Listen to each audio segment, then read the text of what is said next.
नमस्कार, म चुडामणि खनाल, महासचिव एसोसिएसन अफ नेपाली इन्डी अमेरिकाज। यो हाम्रो 2021 को नेपाली नेसनल कन्भेन्सनको यो अन्तिम सेसन पनि हो। यो एएनए ले एनपीआईसँग जोइन्टली गरेको कार्यक्रम। यहाँहरु सबैलाई पुनः एकचोटि वेलकम गर्दै संसारभरिबाट डीसी नेपाल मार्फत हेरिरहनु भएका दर्शकहरूलाई यदि जिज्ञासा केही छ भने फेसबुकको पेजमा कमेन्ट लेख्नु होला। म त्यहाँबाट यो जुम बक्सको च्याट बक्समा म ट्रान्सफर गर्नेछु कुनै रेलेभेन्ट क्वेशनहरु छ भने मात्रै। यस बाहेक without further adieu I would like to open the floor, open this session and hand over to the president of ANA, Mr. Vijay Bhattarai. Vijay Bhattarai, please go ahead. Thank you, Dr. Chudamani Khanal. Good evening, good morning, everyone. A very warm welcome to the Association of Nepalese ANA and NPI, Nepalese Policy Institute, organized this event. I'm Vijay Bhattarai, President of ANA. हामीले यो 2021 को Nepali national convention अन्तर्गत धेरै वटा 7 वटा प्रोग्रामहरु गर्यौं। त्यसमध्येको this one is the last webinar we are conducting. So we are here to discuss about the federal governance in Nepal, people first and the rule of law. So we have invited distinguished guest Dr. Gambir Bhatta, उहाँ चाहिँ NPI को member पनि हुनुहुन्छ, so retired senior technical advisor from ADV. त्यसैगरी हामीसँग doctor Angraj Timsina, global adviser UNDP सिंगापुरमा हुनुहुन्छ उहाँ। Doctor Manbahadur Bishwakarma, former secretary government of Nepal. त्यसैगरी सरू जोशी श्रेष्ठ, उहाँ मेम्बर NPI पनि हुनुहुन्छ, फर्मर UNFPA UNDP को त्यहाँको उहाँको लामो एक्सपिरियन्स छ। त्यसैगरी डाक्टर प्रगति Ghimire save Nepal global alliance को लिड हुनुहुन्छ, उहाँ हाम्रो ANA को वुमेन कोअर्डिनेटर पनि हुनुहुन्छ। हामीसँग आज senior gender and environment specialist doctor Vasundhara Bhattarai, उहाँ सिडनी अस्ट्रेलियाबाट हुनुहुन्छ। त्यसैगरी नेपाल को नेशनल प्लानिङ कमिसन को मेम्बर डाक्टर उषा झा आज हाम्रो चाहिँ हाम्रो गेस्ट स्पिकर हुनुहुन्छ। उहाँ लगायत यस कार्यक्रममा हामीसँग NPI को प्रेसिडेन्ट, NPI बाट केदार दाई लगायत अरु धेरै व्यक्तित्वहरु यहाँ हुनुहुन्छ। आज हामी हाम्रो टपिकमा भने जस्तै federal government in Nepal, policy first and the rule of ल सँग रिलेट भएर हामीले यो सब्जेक्टमा इन डेप्थ डिस्कसन गर्ने छौं। Almost we are planning 90 minute for this programme. र तपाईहरु कसैलाई केही भयो भने अघि डाक्टर चुडामणि खनालले भन्नुभयो, तपाईहरुले यो प्रोग्राम डीसी नेपाल फेसबुकबाट चाहिँ लाइभ पनि भइरहेको छ। त्यसमार्फत पनि फेसबुक मार्फत पनि तपाईहरुले क्वेशन सोध्न सक्नुहुन्छ, तपाईहरु जोइन भएर पनि क्वेशन सोध्न सक्नुहुन्छ।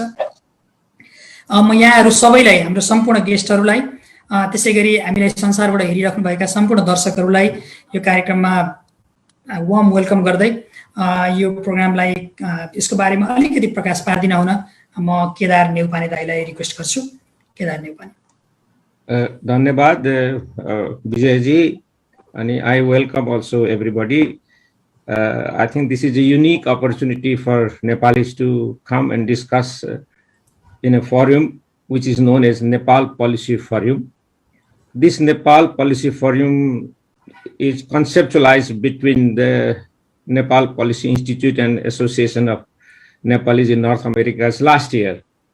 During the last presidency of Khagendra Adhikari, we had started discussing this, and then we had agreed. हामीले सुरु गर्न भने गर्यौं, तर यो कोभिडले गर्दाखेरि हामीलाई मौका मिलेन, अनि अब यो चाहिँ हाम्रो पहिलो इभेन्ट हो। अनि let's try to link one end of the globe to another end of the globe. त्यो भन्नुको मतलब अब तपाई साथीहरु क्यालिफोर्नियाको कोस्टदेखि लिएर हामी अकल्यान्ड न्यूजील्यान्डको कोस्टसम्मका बसेर अहिले यहाँ छौं, and then in between all of us in sandwich. अब जसरी भन्न मन लाग्छ हजुरहरुलाई, म धेरै बोल्दिन, म खाली एउटा 2-4 वटा ग्राउन्ड रुल सेट गर्छु। अघि चुडामणिजीले भन्नुभयो तपाईहरुले कुनै क्वेरी छ भनेदेखि च्याटमा राख्नुस्, अनि हामी हेरेर त्यसको प्रोसेस गर्छौं। अनि सबै स्पिकर साथीहरुलाई हामीले टाइम दिएका छौं, अनि कृपया तपाईहरु त्यो टाइममै बोलिदिनु भयो भनेदेखि अरु साथीहरुको पनि अलिकति राम्रो हुन्छ, किनभने आफू धेरै बोले जान्छ। अनि आई थिंक मैले स्लाइड धेरै नगरौं भनेको छ, किनभने इट टेक्स टाइम। यो अहिले हामी 5-7 मिनेट ढिलो पनि भइसक्यौं। खाली मेन प्रेजेन्टर यसमा हुनुहुन्छ हाम्रा गभर्नेन्स एक्सपर्ट उहाँ चिफ थीमेटिक इस्युका हुनुहुन्थ्यो एसियन डेभलपमेन्ट ब्याङ्कमा अहिले हामी we are very happy to have him here with us because this is the first time we are going to talk about governance issue. I have been many Zoom sessions with many Nepalis. I think these topics we have never touched. And I think it's in a very appropriate time. यो हाम्रो यो सिरिजको पहिलो हो अब पछि हामी साथीहरुसँग कुरा मिल्यो भने we might want to advance. So I think I will not take long time. अब यसमा यो कार्य सञ्चालन गर्दाखेरि मेन इभेन्टको प्रोग्राममा चाहिँ हाम्रा एनपीआई का मेम्बर कल्पना झाज्यूले लिनुहुनेछ र म वेलकम गर्छु हाम्रा डाक्टर उषा झाज्यूलाई पनि आइदिनु भएर बोलिदिनु हुनेछ उहाँलाई त्यो हामी खुसी छौं अनि अब यस बीचमा म हाम्रा एनपीआई का चेयर खगेन्द्र ढकालज्यूलाई अब नेट केही बोलिदिनको लागि अनुरोध गर्छु त्यसपछि लगत्तै कल्पना झालीले पिकअप गरे हुन्छ thank you very much I pass on to you, Khaganji. Thank you, Kedarji. Let me thank Association of Nepalese in America first for creating this opportunity to all the scholars, professionals, and community members together in this Nepal Policy Forum. This is our first exercise between Nepal Policy Institute and Association of Nepalese in America.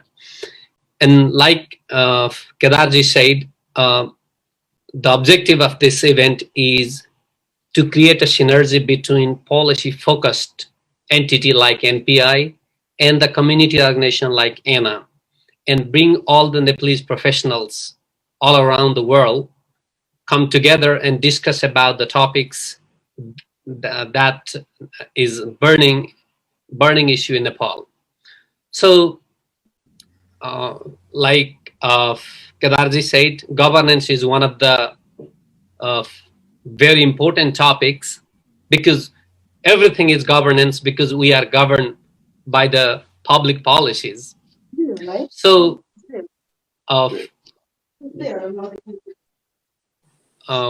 when I look at this topic, what I recall is once Nelson Mandela said, how a country treats its low people is how the governance is of that country.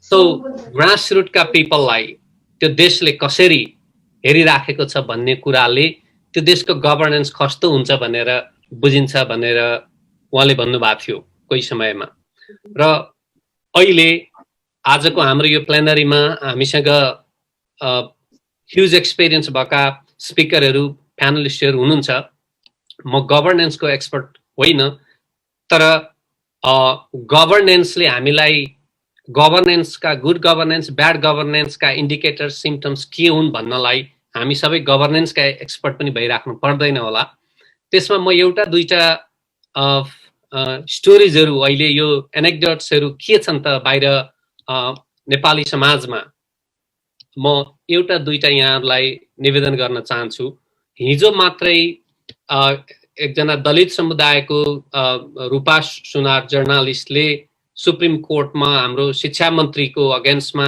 एउटा writ दर्ता गर्नु भएको छ र उहाँले power abuse भयो मन्त्रीको तर्फबाट भनेर केस गर्नु भएको छ भर्खरै यो हिजोको मात्रै एउटा केस हो त्यस्तै गरेर केही दिन अगाडि हेर्नुभयो भने चितवनको रत्ननगर नगरपालिकाले 2 वर्षका अथवा त्यो भन्दा कम उमेरका बच्चा भएका महिलाहरूले देश छोडेर बाहिर जान नपाउने एउटा रुल बनायो एउटा पोलिसी अडप्ट गरेको छ केही समय मात्रै अगाडि तपाई जानुहुन्छ भने नेपालको स्वास्थ्य मन्त्रीले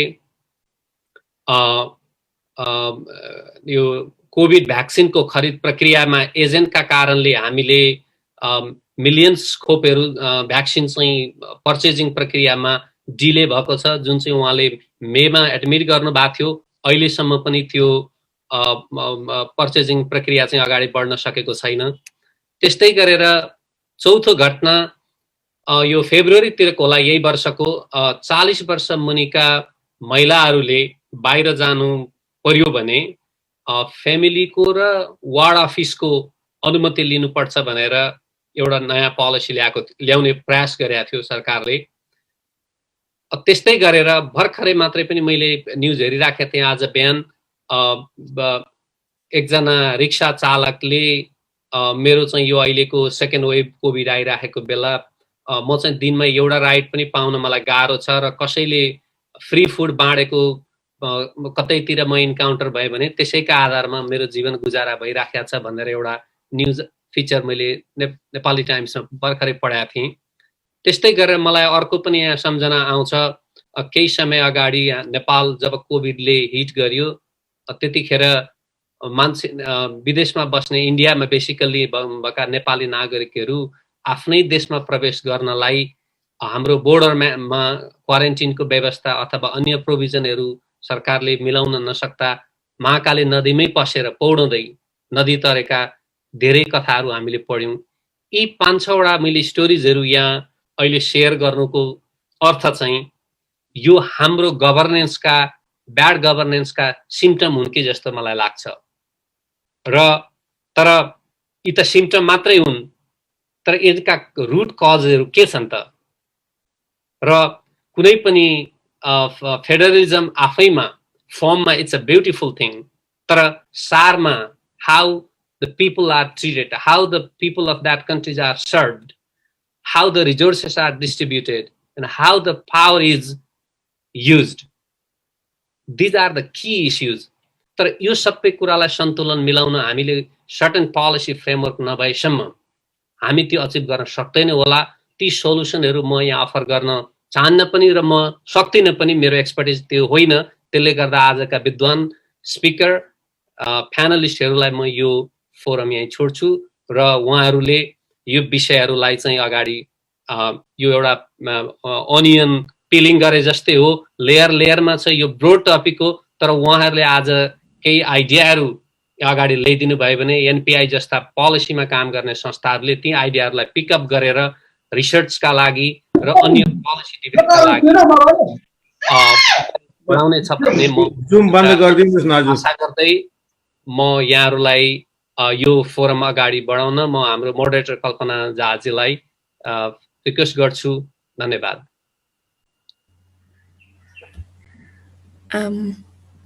Thank you, Khagendraji. It was a wonderful prelude to the program that you started.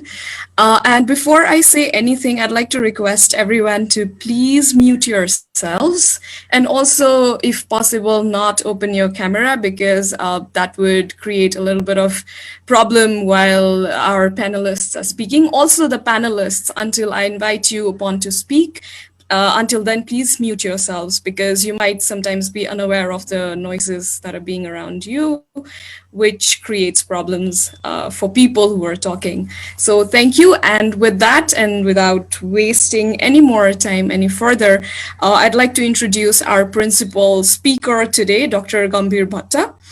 He is the former Chief of Governance Thematic Group, ADB, and he's also been an adjunct senior research fellow at the Lee Kuan Yew School of Public Policy, Singapore since 2019, and he's also currently a visiting professor at the Kathmandu University School of Management, Nepal. Dr. Bhatta will help us set the stage for today's discussion altogether. So over to you, Dr. Bhatta.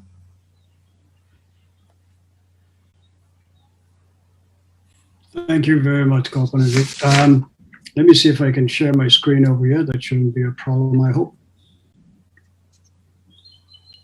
Right, I hope you can see the screen. It's okay? Yes, it's good. Yes, we can see it. It's good. Great. Thank you. Thank you. Good day to everyone. Good day, good afternoon, good evening, wherever you may be. Look, this is an exciting topic. When I was first approached by the NPI to talk about this, I'll be honest with you, I demurred a bit, only because I'm not an expert on federalism or on rule of law or anything like that. On the subjects of governance and public policy, I can hold my own, but I do need to say that caveat out loud.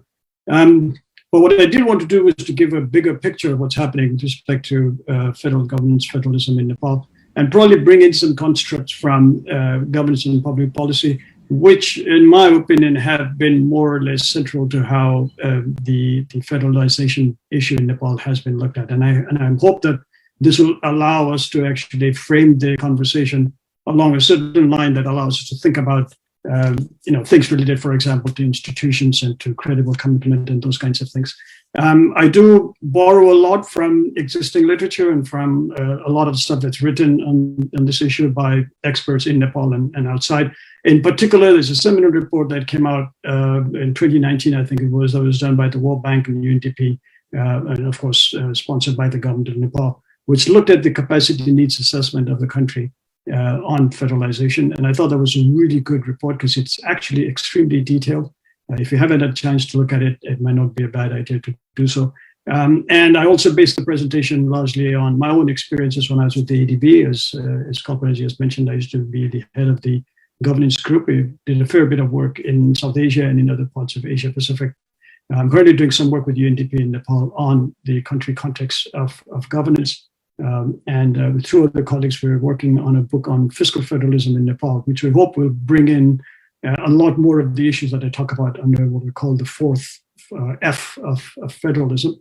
And finally, as again, Kalpanaji has mentioned, I teach a course right now on political economy of federalism for the public policy program at the School of Management in Kathmandu. And that sort of gives me a really good entry point to talk about what's happening with respect to what we see in Nepal. So the things I wanted to cover very briefly, what I call the core analytical constructs of governance and public policy. And of course, we start off with information asymmetry and then leading to issues of credible commitment and institutions. I did want to talk a little bit about the contours of current federalism issues in Nepal. And I was trying to look to see how I could frame that conversation. And the World Bank, at one point, I talked about the 3 Fs: functions, functionaries, and funds. And when you really think about it, there are several other Fs that you can bring in. I highlight 4 over here, but actually, even after I finished the presentation, I could sense a 5th one on framework, which I'll talk about over here as well. And right now, it's sort of embedded in the discussion on functions. And I also did want to talk about the issue of real world federalism issues and governance reforms in sort of what we call the real world conditions. This is a robust way of thinking about governance reform. There are 2 of these authors that sort of, editors that have come up with this work. The first one, Sena Udigbeni, was someone that I'd had a chance to talk to and interact with him for over a period of 2 weeks when I'd done an executive course at USC several years ago. But it's a really vibrant and, as I said, robust way of thinking about governance reforms. And I want to bring a little bit of that into the picture. And nothing is more sort of evident about that than this particular story in The Economist of May 30th, 2019.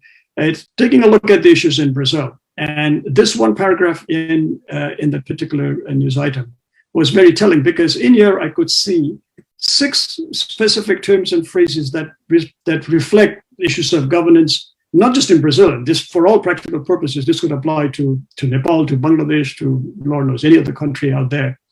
So starting all the way from ineffectual institutions right down to the patience that is needed for substantive reforms that governments need to put in place.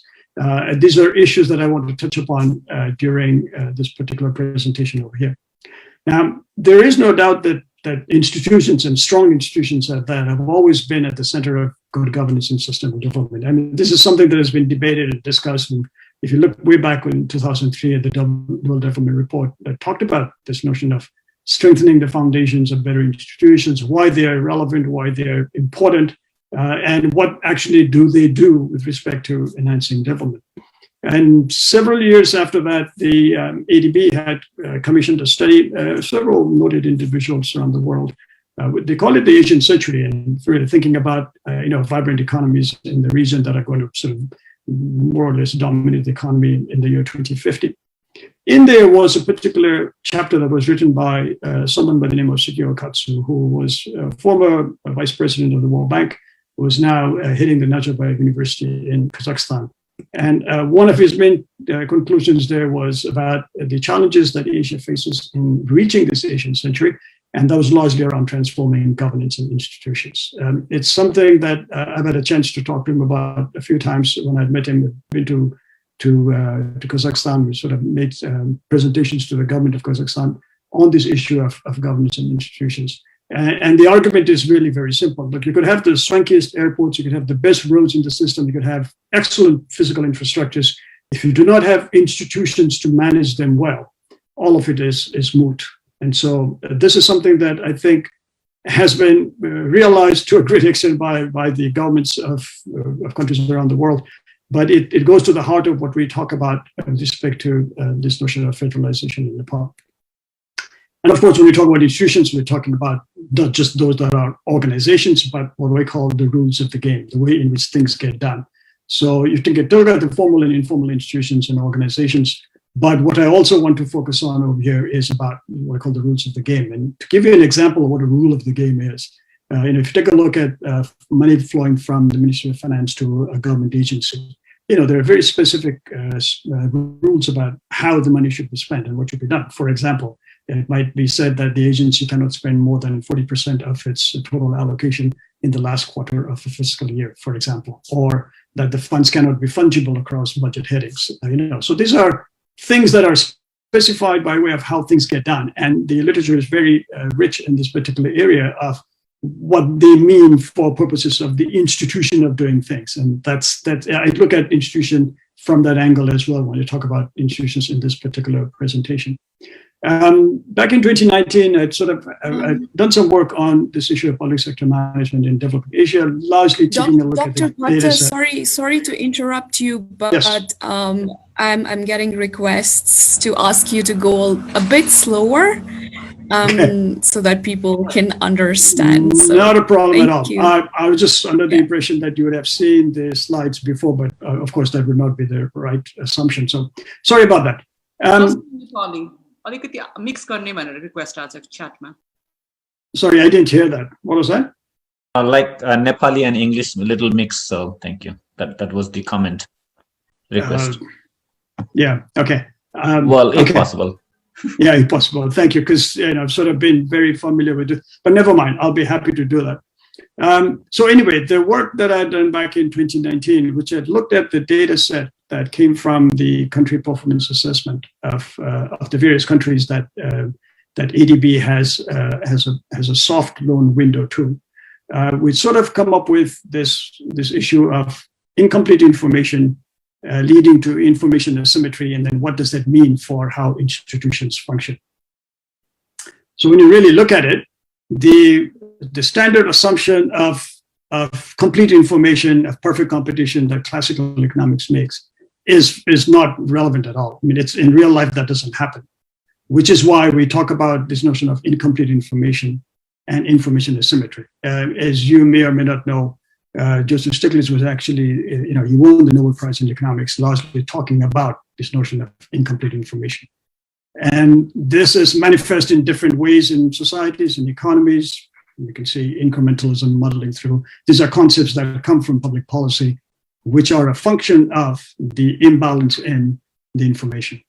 And every stakeholder in society and the economy has what we call the incurred transaction costs in order to deal with this problem that arises from information asymmetry. And they're all looking to the government or to the regulating body or to some other entity to enforce, to be credible about the commitment that they have made to everybody in society. And that's what we call in the literature as credible commitment. The corollary of that is a credible threat, meaning for example, a private sector company would need to be confident that should somebody else break the rules in contracting, that the government will come down hard on them, and that there will be a threat, that the threat is seen to be credible in terms of when meting out the punishment. So this is sort of like the analytical way in which I've thought about the issue of information, about the incompleteness of it, and what it means for how institutions function. Now, so if you really were to take a look at those three concepts over there, and let's put it in the context of the federalism exercise in Nepal, the incomplete information between an information flow, let's say between the federal government and the subnational governments, or information flow between and among political parties, or between the bureaucrats and the political parties or the governments, or the M&E protocols that are that are said to be existing in every organization and every program. The transaction costs, of course, are costs that parties incur to go and either look for that information. So subnational governments, for example, are trying to get hold of information from the central government and vice versa. There are costs of policing and enforcing certain measures in place and so on. So those are the transaction costs. And of course, the credible commitment is what everybody looks forward to get from the government or from the regulators about how the rules are being put in place and whether or not the rules of the game are being applied correctly. And you would think intuitively that if the credible commitment goes down, if the level of commitment goes down, then the transaction cost to everybody in society goes up because they're all trying to find ways in which they can get that information. So this is the part of the analytical construct of how we look at issues of how institutions grow, how they function, and then by extension, in this particular case, how it's relevant to the federalization program in Nepal. So I said I talked about the 4 Fs. The first one focuses on the forms. And these are standard things about what are the basis of federalism in Nepal, as indeed federalism anywhere else. You have subsidiarity, principle of subsidiarity, cooperative federalism, and so on. The constitution is very clear about the basis of federalism in Nepal being cooperative federalism, and that's perfectly okay. It's the sense that the 753 local governments, the 7 provincial governments, and the 1 federal government will all cooperate in the manner in which things need to get done. What happens in cooperative federalism, or indeed any cooperative game, is that because they're bargaining with in terms of their positions with each other, they're trying to rely on information. And because they do not have access to all the information, they're going to be bargaining failures. And this is one of the things that we see right now, let's say, between and among political parties at the central level. We see that happening between provincial governments and the federal government. And I will give you the example of the chief minister's meeting as a way of showing you where there are bargaining failures in Nepal right now. Take a look at the 4th one on political culture. And I'm not a political scientist, but when you look at the literature, you look at all the things that are happening, you can actually frame them in 3 specific ways of how the political culture is manifest. First, on clientelism. Now, before, and I remember a long time ago reading the book by Dorval Bista on fatalism, for fatalism in development, I think is what it was called, and the concept of Afno Manche. And the Afno Manche at that time was really designated to mean somebody of your clan, somebody of your group, somebody that you could reach out to should there be an issue or a problem that you needed help with. And invariably over time, certainly in recent years, that concept of Afno Manche, one could argue, has expanded into looking at bringing in the political domain as well. So the Afno Manche is also someone that is of the same political party. And therefore, there's a wider interpretation of this concept of Afno Manche. And it would be really nice if somebody were to do a study on what this means for taking a look at the sociological aspects of this Afno Manche in a political domain. The second element of this political culture is, of course, about how political parties are behaving. Now, back in March or so of this year, there was a talk at the Kathmandu University, at which time the former Chief Secretary Lilamani Paulji had given a talk, and he talked about, among other things, the culture that exists in the political parties in Nepal.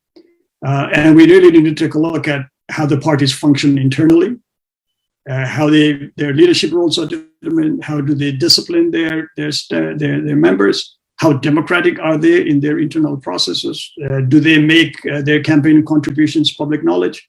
It's that internal orientation of how a political party functions, which is also a key part of political culture. Now, and hopefully this group will discuss this, that there are some deficiencies in the way in which the political parties are functioning, and we can have a separate conversation of that. The third point I thought was relevant only because if you take a look at the federalism structure in, let's say, Australia or India or elsewhere, where there's a possibility that at the regional level or at the state level, you have different political parties of different orientation, And the issue then becomes what kind of political exercise is evident at the local level and whether or not that mimics what's happening at the central level. Now, if whatever dysfunctions you see at the central level are being mirrored at the local level, then clearly there's going to be an issue of the extent to which the policy contestation will not be evident. And I put a question mark over there because it's something that I'm not very familiar with. I'm sure there's a literature around it about how exactly competitive is politics at the local level in Nepal. It'd be good to talk about that, I guess. But I digress in terms of looking at that for this particular presentation. So still on the subject of forms of federalism, take a look at the political arena. But before we do that, there's a general sense, and this is something that I pick up from the news reports and the blogs and the reports that come out of Nepal is on what we call centralized federalism. So we talk about constitutionally that it's a cooperative federalism, but in practice, you can see this notion of centralized federalism. And inherently, of course, the center has a key role to play in any government, be it federal or otherwise. So that's always there. It has reserved powers of working on monetary policy and foreign policy and so on. But there's a large body of literature that says that there are political and bureaucratic elites in Kathmandu that continue to, think that, that they are more supreme in terms of the work that they do than those at the regional and local level. So it's that mindset of the political elites and the bureaucratic elites that has been alluded to over here, which you may agree or disagree, but as I said, it's worthy of some debate, I would think. And of course, so that's some of the citations over there that have been talked about. This issue of local governments and information advantage is important. The literature says that local governments are best able to do the work because they have better information of what's happening on the ground. And because of that, they're better able to provide the services, which means they're more amenable to being subject to political accountability.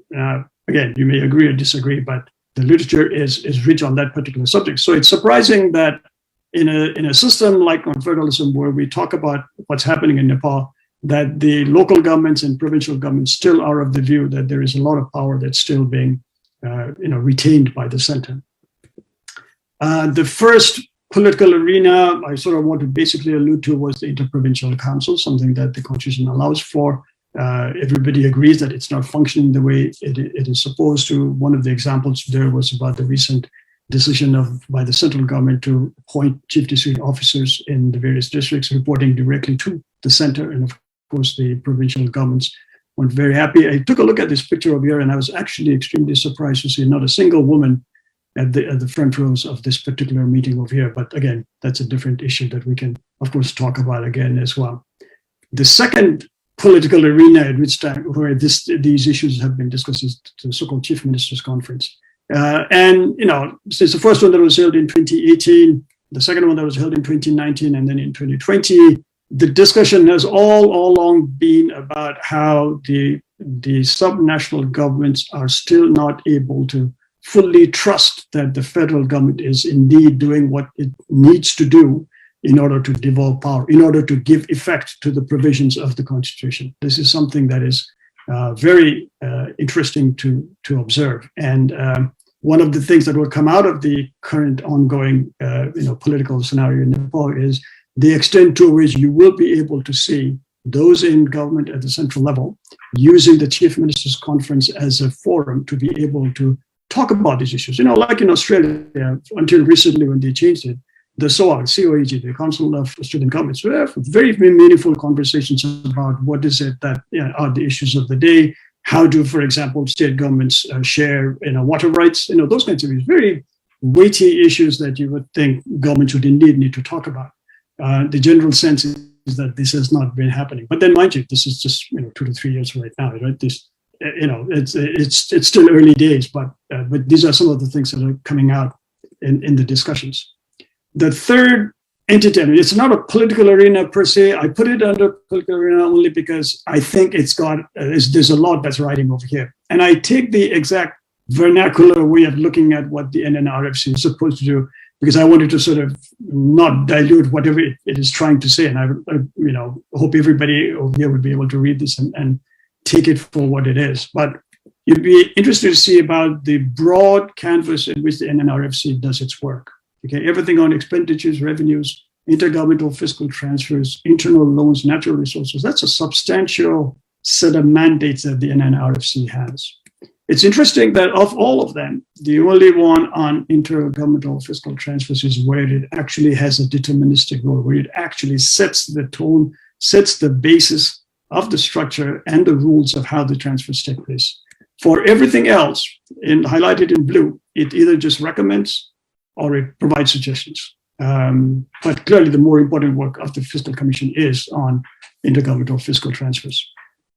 Sometime back, there was when the Constitutional Council was talking about, appointing the heads of the constitutional commissions.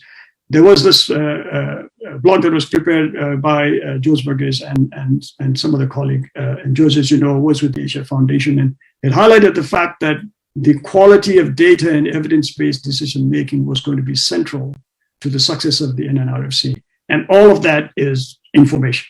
It's information trying to do away with the problem of information asymmetry, is the way I look at it. So that was the form part of the 4 Fs. Then there is the part about functions. And I don't need to go into the details, the sort of the summary of whatever the issues are, and the functions part of it are highlighted here. It comes from a report that was prepared by the ADB by a colleague of mine who's working on governance in ADB.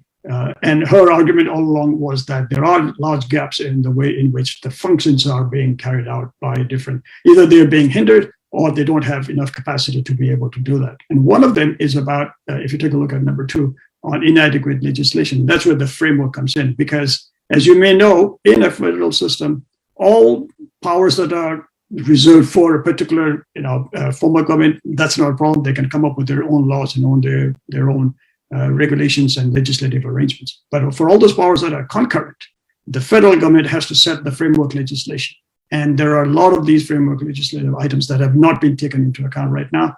Why? Because for various reasons, but one of them right now is the great degree of political instability at the center. And so without the framework legislation, and this comes from the report that I mentioned to you earlier from the World Bank and the UNDP about some of the gaps that continue to exist in the subnational governments, which have hindered them from carrying out their functions very well. And if you look at one of those gaps, it was on procurement. Now, it's one of those, it's a bugbear of mine. When I was in ADB and we were talking about this issue, wherever we talked about governance reforms, we always highlighted the issue of procurement lapses, because this is probably one of the biggest things that's going to dog different governments. And Transparency International has highlighted this any number of times. And if you look at the reports that come out of Nepal, either from the CIAA or the Office of the Auditor General, or the PPMO, the Public Procurement Monitoring Office, procurement issues have always been highlighted as a serious risk in terms of how things get done in Nepal, be it at the central level or increasingly now at the subnational level. I show this diagram over here from the IMF, and it sort of it comes from their public investment management assessment.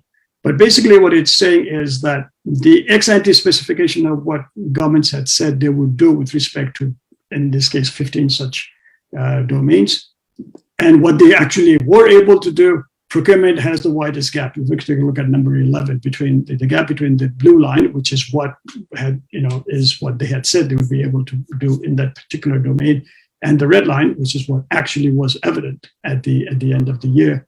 This is where the widest gap is. So procurement issues will continue to be a serious one at any level of government in Nepal.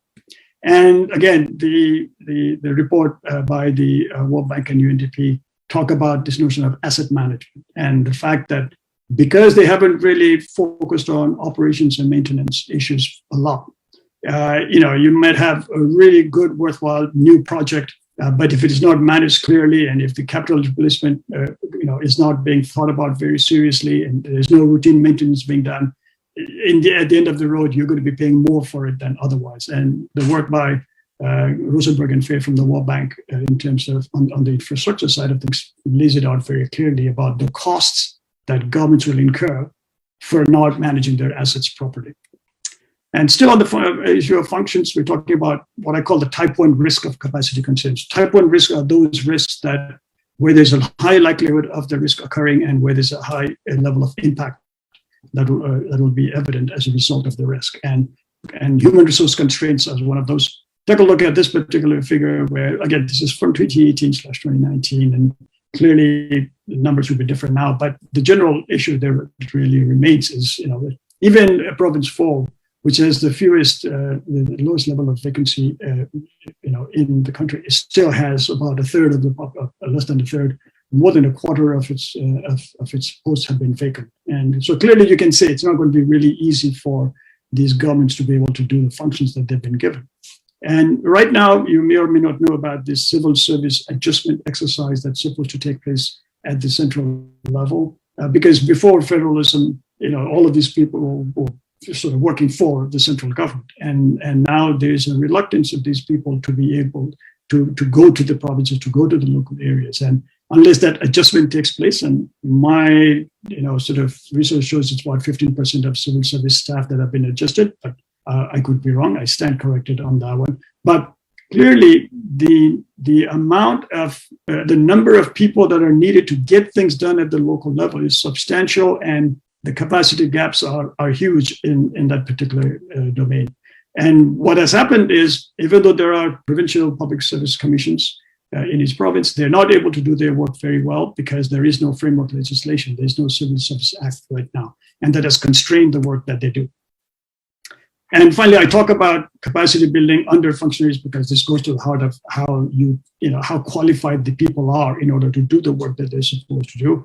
And this sort of, again, comes from the report that I mentioned earlier, where the argument is there has been no very detailed assessment of what exactly is the nature of the gaps. How are we going to meet them? Where's the money going to come from? What's the long-term plan in order to get the capacity built of the people that are going to be involved in subnational governments? And that's a serious issue, which I would hope at some point, the government would have to take it up in any event. The fourth F is on funds. Again, this diagram is very telling. And it's really telling because this is something that we're working on for this book on fiscal federalism. 701 of the 753 local governments have an own source revenue of 10% or less.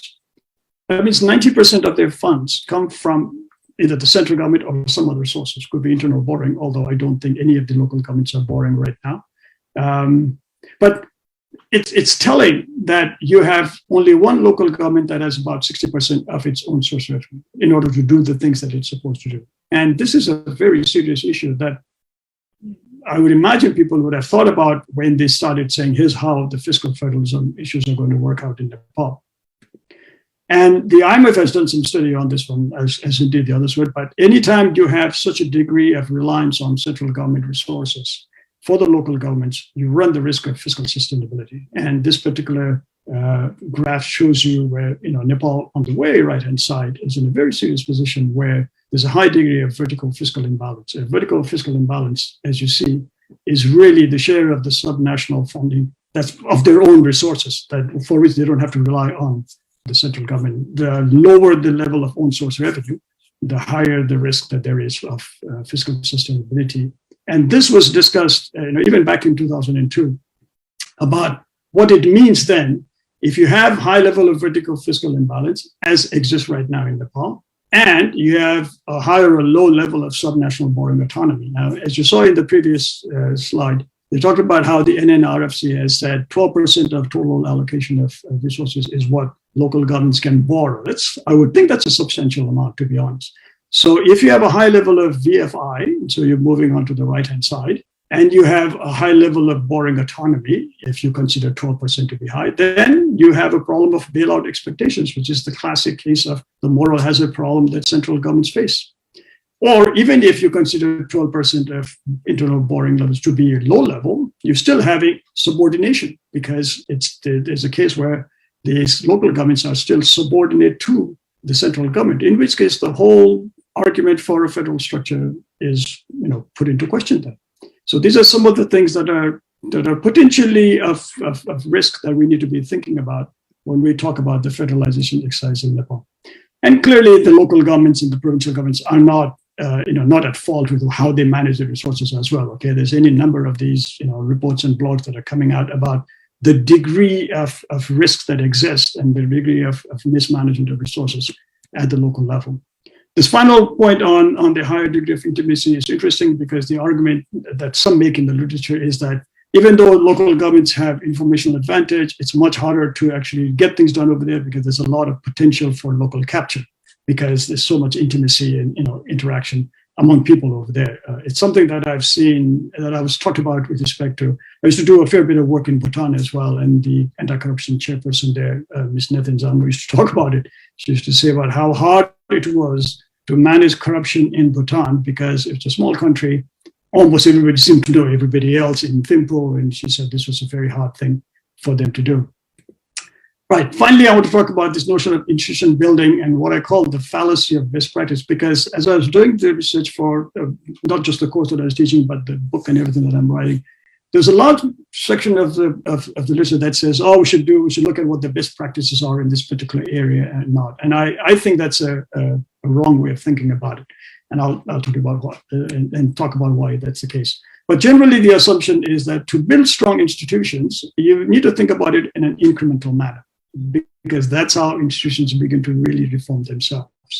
Okay, and the assumption is that hopefully down the road, cumulatively, it will be something that will lead to further reforms. But clearly, the intent is to talk about incremental reforms in institutions. And this notion of best practice should be, thrown aside and talk about good practice. Now, this example that I show you over here, the photo Dr. Bhatta, sorry to interrupt. Yes. Could you conclude in another 2 minutes, please? Sure, happy to do that. This is my second last slide anyway.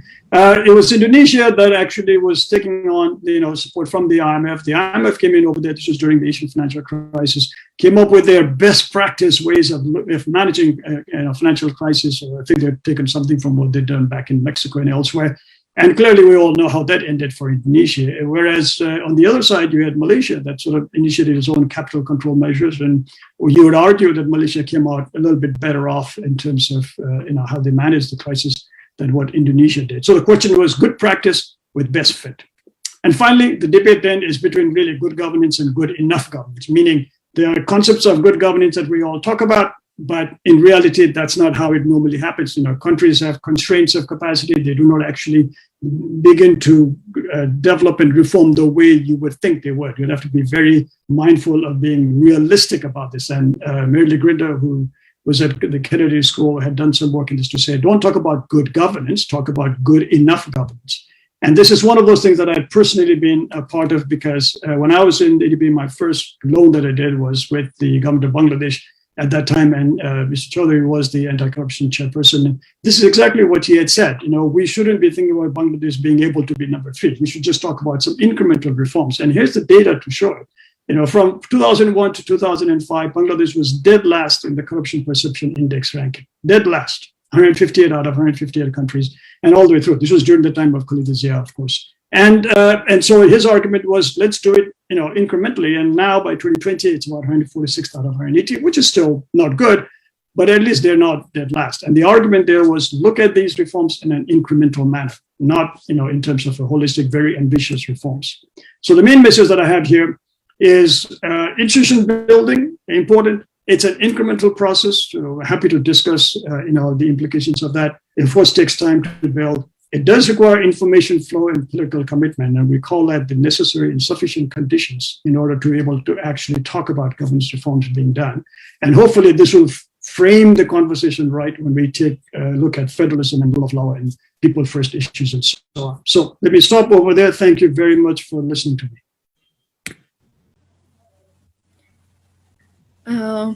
Thank you, Dr. Bhatta, for such a comprehensive presentation and helping us understand the 4 Fs of federalism and governance and covering them with such comprehensive overview of the potential opportunities and risks that it entails. Can everybody hear me? Yes. Yeah, we can. Yes, please go ahead. Yes, we no problem.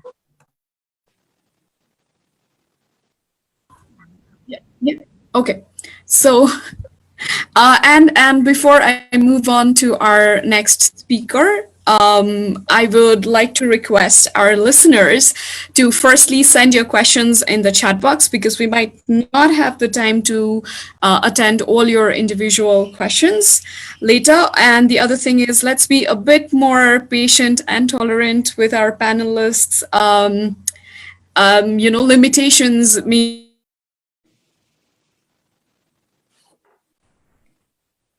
move on to our next speaker for today, which is Dr. Man Bahadur Biswakarma.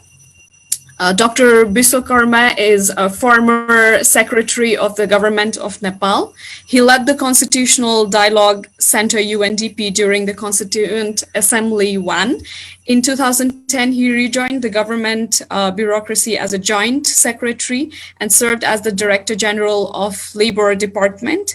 Also served as chief district officer in several districts, and also as the secretary of provincial government of Lumbini and Karnali. And he has also worked for various different international development agencies such as Save the Children, UNICEF, UNDP, and many more. So let's invite Dr. Man Bahadur Biswakarma for the next session. And I would, with Dr. Bhatta helping us conceptualize the issues of federal governance and giving us a very comprehensive conceptual view, I would like Dr.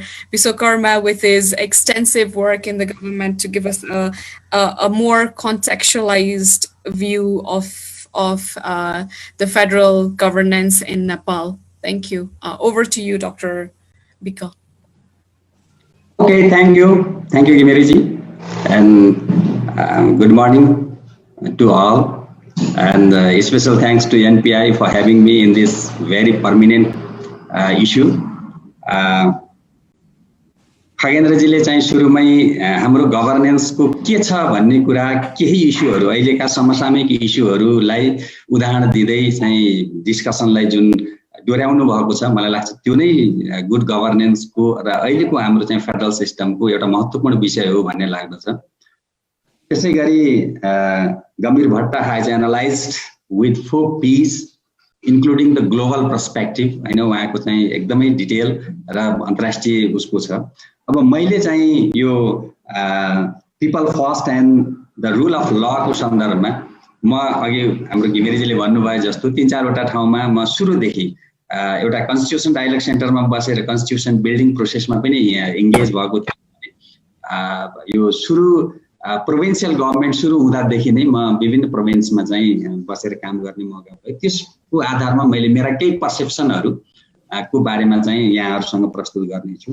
र यो एकदम the discussion has been taken timely भन्ने अर्थमा मैले किन पनि लिएको छु भने हालसालै यहाँहरूले देख्नुभयो पनि होला, पोलिटिकल लेभलमा पनि साँच्चै हाम्रो चाहिँ फेडरल स्ट्रक्चर जुन ढङ्गले हामीले डिजाइन गर्यौँ त्यो ठिक हो त कि पुनर्विचार गर्नुपर्ने हो भन्ने विषय अहिले पोलिटिकल लेभलमा पनि उठिरहेको बेलामा एनपीआईले यो एउटा ग्लोबल प्लेटफर्ममा डिस्कसन चलाउनु भएको छ। यो मलाई लाग्छ मुलुकै लागि पनि साह्रै चाहिँ महत्त्वपूर्ण विषय हो। मैले मेरो पर्सेप्सन केही कुरा राख्छु, समय कम भएको हुनाले।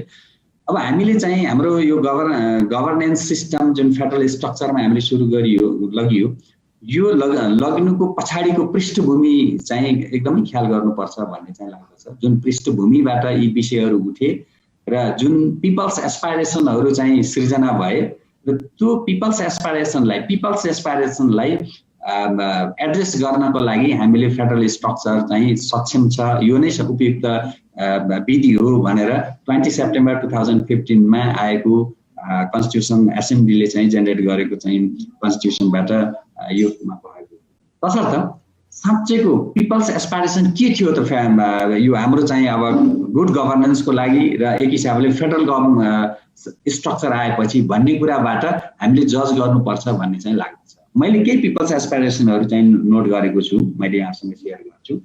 The first was devolution of power that would make the governance effective भन्ने नै पहिलो यो पोलिटिकल इस्यु पनि भनौँ अथवा पिपल्स एस्पाइरेसन पनि त्यही थियो।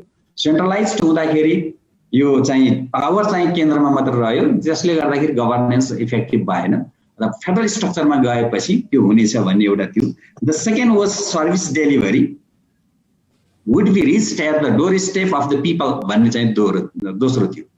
यो गुड गभर्नेन्स इफेक्टिभ गभर्नेन्स आइसकेपछि हाम्रा सबै सेवाहरू जनताको नजिक पुग्नेछन् भन्ने चाहिँ एस्पाइरेसन थियो। थर्ड वाज सेल्फ रुल्ड भन्ने कुरा थियो। हामीले नेपाल भरिको चाहिँ एउटै रुलले भन्दा पनि आफ्नो ठाउँ स्पेसिफिक अनुसार हामी आफैले बनाएर पिपल्सको भनौँ पिपल्स पावरबाट बनाइएको रुलबाट चाहिँ रुल्ड हुनेछौँ आफ्नो स्पेसिफिक ठाउँ अनुसार भन्ने कुरा थियो। अब सँगसँगै चाहिँ सेयर्ड रुलको कुरा पनि थियो।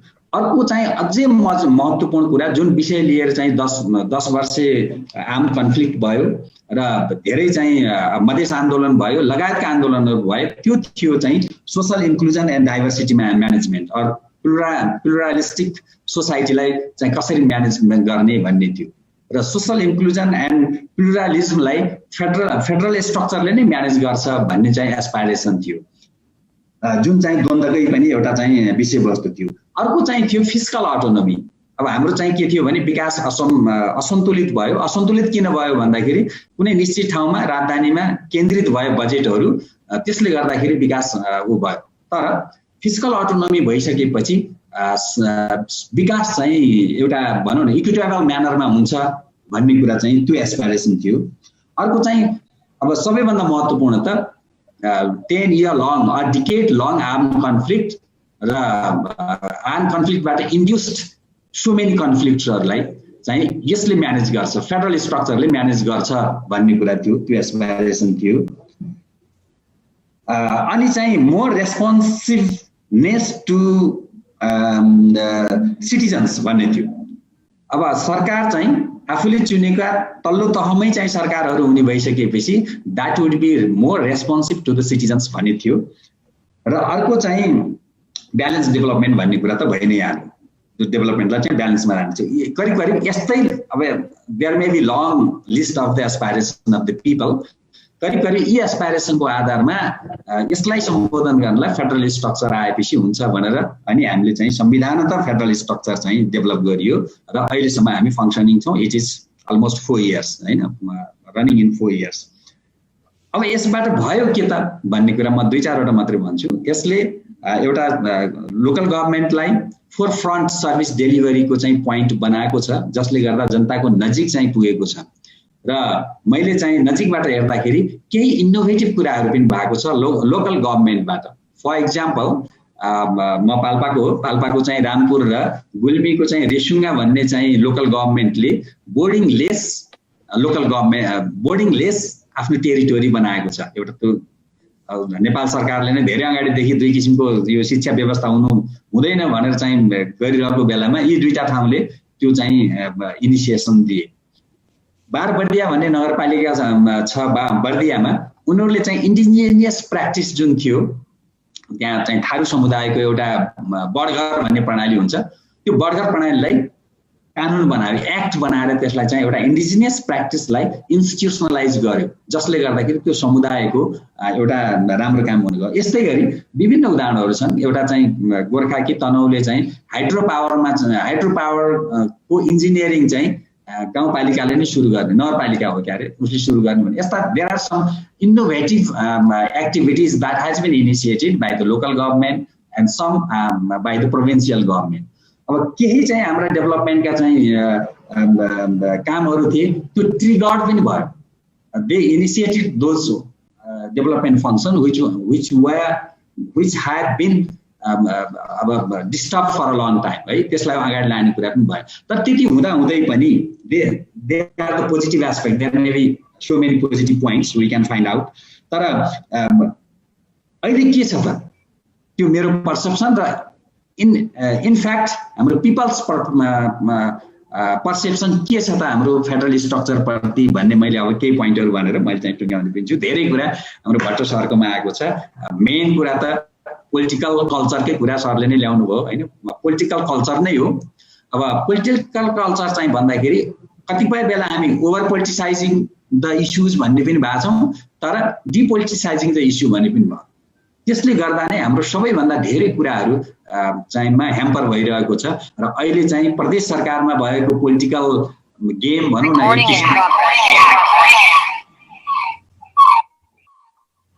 के भयो, सेमफुल पोलिटिक्सहरू भएको हुनाले त्यस चाहिँ सबैभन्दा महत्त्वपूर्ण कुरा त त्यही नै हो इस्यु। तर सँगसँगै चाहिँ के कुराहरूमा हामी फेडरल स्ट्रक्चर डिजाइन गर्दाखेरि नै हामी चाहिँ चुकेछौँ भन्ने कुराहरू, the foremost thing is heavily structured अर्गनाइजेसनहरू। हेभिली स्ट्रक्चर्ड गरिएछ कि विशेष गरी म प्रदेश सरकारमा बसेको हुनाले जे जति चाहिँ भनौँ न एउटा पहिलाको इकाइहरू थिए, भनौँ एकात्मक शासन प्रणालीका केन्द्रमा भएका इकाइहरू, ती सबै इकाइहरू चाहिँ रेप्लिकेट गरेर यति भद्दा संरचनाहरू बनाइयो। त्यो भद्दा संरचनाले गर्दाखेरि फेडरल स्ट्रक्चर नै, फेडरल सिस्टम नै साह्रै महँगो पर्न गयो। हाम्रो जस्तो मुलुकमा, रिसोर्स कन्स्ट्रेन्ट भएको मुलुकमा चाहिँ यो साह्रै महँगो पर्न गयो in term of its productivity. त्यसकारण त्यो नै चाहिँ मलाई लाग्छ हामी सुरुको डिजाइनिङमै चाहिँ हामीले त्यसलाई धेरै चाहिँ ख्याल गर्न सकिन्छौँ। अर्को चाहिँ मोर सेन्टर्स, हामीले चाहिँ कता कता माथिका एस्पाइरेसन, पिपल्सका एस्पाइरेसनहरूलाई चाहिँ हामीले समाधान गर्छौँ भन्ने नाममा मोर सेन्टर्सहरू चाहिँ बनाइयो कि more centres for corruption, more centres for discrimination, more centres for disparity creation जस्तो चाहिँ यो देखिएको छ हैन। त्यस मल्टिपल चाहिँ सेन्टर्सहरू डेभलप गरियो जसले गर्दाखेरि there are multiple elite capturing of the resources. पहिला चाहिँ सेन्टरमा मात्रै क्याप्चर हुन्थ्यो भने लोकल इलाइट्सहरू सिर्जना गरेर अनि रिसोर्सेसहरूलाई चाहिँ लोकल्ली क्याप्चर गर्ने चाहिँ समूह चाहिँ निर्माण गरियो कि जस्तो चाहिँ त्यस्तो देखिएको छ। अर्को चाहिँ फिस्कल क्यापेसिटीको कुरा सरले पनि ल्याउनु भयो। फिस्कल क्यापेसिटीको कुरा, हाम्रो क्यापेसिटी अन्डर क्यापेसिटेटेड छ भन्ने कुरा र सरले चाहिँ प्रक्युरमेन्टमा लगेर गाँच्नु भएको छ। प्रक्युरमेन्टको क्यापेसिटी, फिस्कल क्यापेसिटी हाम्रो चाहिँ अहिलेसम्म पनि पुँजीगत खर्च एकात्मक शासन प्रणालीमा पनि 60-65 को 70 को हाराहारीमा थियो। अहिले फेडरल स्ट्रक्चरमा आएर यति धेरै गभर्नमेन्टमा हाम्रो कामलाई चाहिँ विभाजन गर्दाखेरि पनि हाम्रो क्यापेसिटी चाहिँ बढ्न सकेन। स्पेन्डिङ क्यापेसिटी भन्दा बित्तिकै प्रक्युरमेन्ट क्यापेसिटी चाहिँ बढ्नै सकेन। अहिले पनि हामी 60-65% इन एन एभरेज हाम्रो पुँजीगत खर्च चाहिँ 60% को हाराहारीमै रहेको छ। तसर्थ जुन एस्पाइरेसन थियो हामीले चाहिँ क्यापिटल पुँजीगत खर्च बढ्छ, यो डिभाइड गरिसकेपछि राम्रो विकास निर्माणका कामले एकदम गति दिन्छ भनेको थियो। That have not been experienced by people like us, है, त्यो हुन सकेन। त्यस्तै चाहिँ ड्युअल एडमिनिस्ट्रेसन, कतिपय ठाउँमा चाहिँ ड्युअल एडमिनिस्ट्रेसन पनि देखियो, किनकि केन्द्रबाट पनि एउटा निर्देशन आउँछ, प्रोभिन्सले अर्को निर्देशन गर्छ, लोकल गभर्नमेन्टले फेरि त्यसैमा अर्को काउन्टर डिसिजन गर्छ। अब कुनलाई मानेर चाहिँ हाम्रा निकायहरूले चाहिँ काम गर्ने भन्ने कुरा पनि त्यहाँ चाहिँ कतिपय अवस्थामा चाहिँ देखिएको छ। त्यसर्थ त्यो कुराले पनि हामीलाई चाहिँ धेरै कामहरू अगाडि बढाउन सकेको छैन। बरु that has generated governance conflict on the governance system भन्ने कुरा चाहिँ, त्यसले गर्दा यो झन् जेलिन पुगेको छ। Dr. Bika, sorry to interrupt. तपाईले अबको 2 minute just last point. The one is overlapping the roles. अब संविधानले हाम्रो चाहिँ स्पष्ट चाहिँ अनुसूचीहरूमा लेखिएको भए तापनि धेरै रोलहरू हामी काममा फिल्डमै जाँदाखेरि दे आर ओभरल्याप्ड, त्यसले पनि असर पारेको छ। The last point I noted is centralised mindset. सरले चाहिँ के भन्नुभएको थियो, सेन्ट्रलाइज्ड गभर्नेन्स के भन्नुभएको थियो। Centralised mindset is still there. Centralised federalism भन्नुभएको थियो। फेडरलिज्म इट्सेल्फ चाहिँ सेन्ट्रलाइज देखिँदैन। हामीले संविधानमा हेऱ्यो भने, त्यसमा हेऱ्यो भने चाहिँ फेडरल सिस्टम एज अ फेडरलै देखिन्छ, cooperative federal. The authority has been distributed, their power has been devolved. तर mindset, who leads the structure, who leads the federal system, politics, the mindset of the people, mindset of the leaders, mindset of the bureaucracy, that is still centralized. त्यसले गर्दा यसलाई अगाडि लान सकिएको छैन। यति भन्दै मैले टिपीको यति नै थियो र अहिले चाहिँ रिभिजिट यो हाम्रो federal structure, federal system itself is nice, but federal structure that we have made in the early stage has to be revisited भन्ने कुरा चाहिँ आएको छ। It has been very costly, त्यस कारणले यसलाई अब अलि छिटो छरितो बनाउनु पर्छ भन्ने छ। यति भन्दै मलाई सहभागी रहनुभएकोमा धन्यवाद पनि दिन चाहन्छु र मैले अघि पनि भनेको थिएँ मेरो अलिकति फ्यामिली इमर्जेन्सी कारणले म पुरा समय बस्न सक्दिनँ होला, म फिल्डबाटै जोइन गरेको थिएँ। फेरि पनि धन्यवाद दिँदै यहाँहरुलाईबाट अहिले चाहिँ बिदा हुन्छु। हस्। Thank you so much, Arma. Thank you very much for your wonderful and very insightful talk. Thank you for contextualizing the issue well, and हामीलाई एकदमै बुझ्न पनि सजिलो भयो र निकै इन्साइट्सहरु पनि पाइयो about नेपालको लोकल लेभलमा र ग्राउन्ड्समा चाहिँ कसरी फेडरलिजमले काम गर्दैछ र यसका विकनेसेसहरु सुधार्नु पर्ने, परिवर्तन गर्नुपर्ने पक्षहरु के छन्। Thank you for that, and with that I would like to move on to our next panelist, and that is Dr. Angaraj Timilsina. Dr. Timilsina is currently the UNDP's Global Program Advisor on Governance Anti-Corruption at UNDP Global Center for Technology, Innovation and Sustainable Development, Singapore. He is responsible for the coordinating of UNDP's governance anti-corruption work. And with that, I'd like to request Dr. Timilsina to now give us a little bit of insight on how does corruption.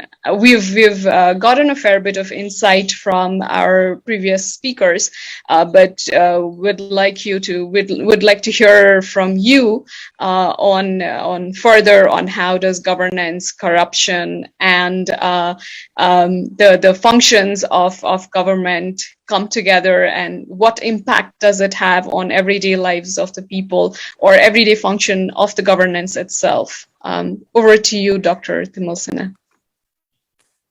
Thank you, Kalpanaji, and greetings to everyone. I am honored to be part of this distinguished panel.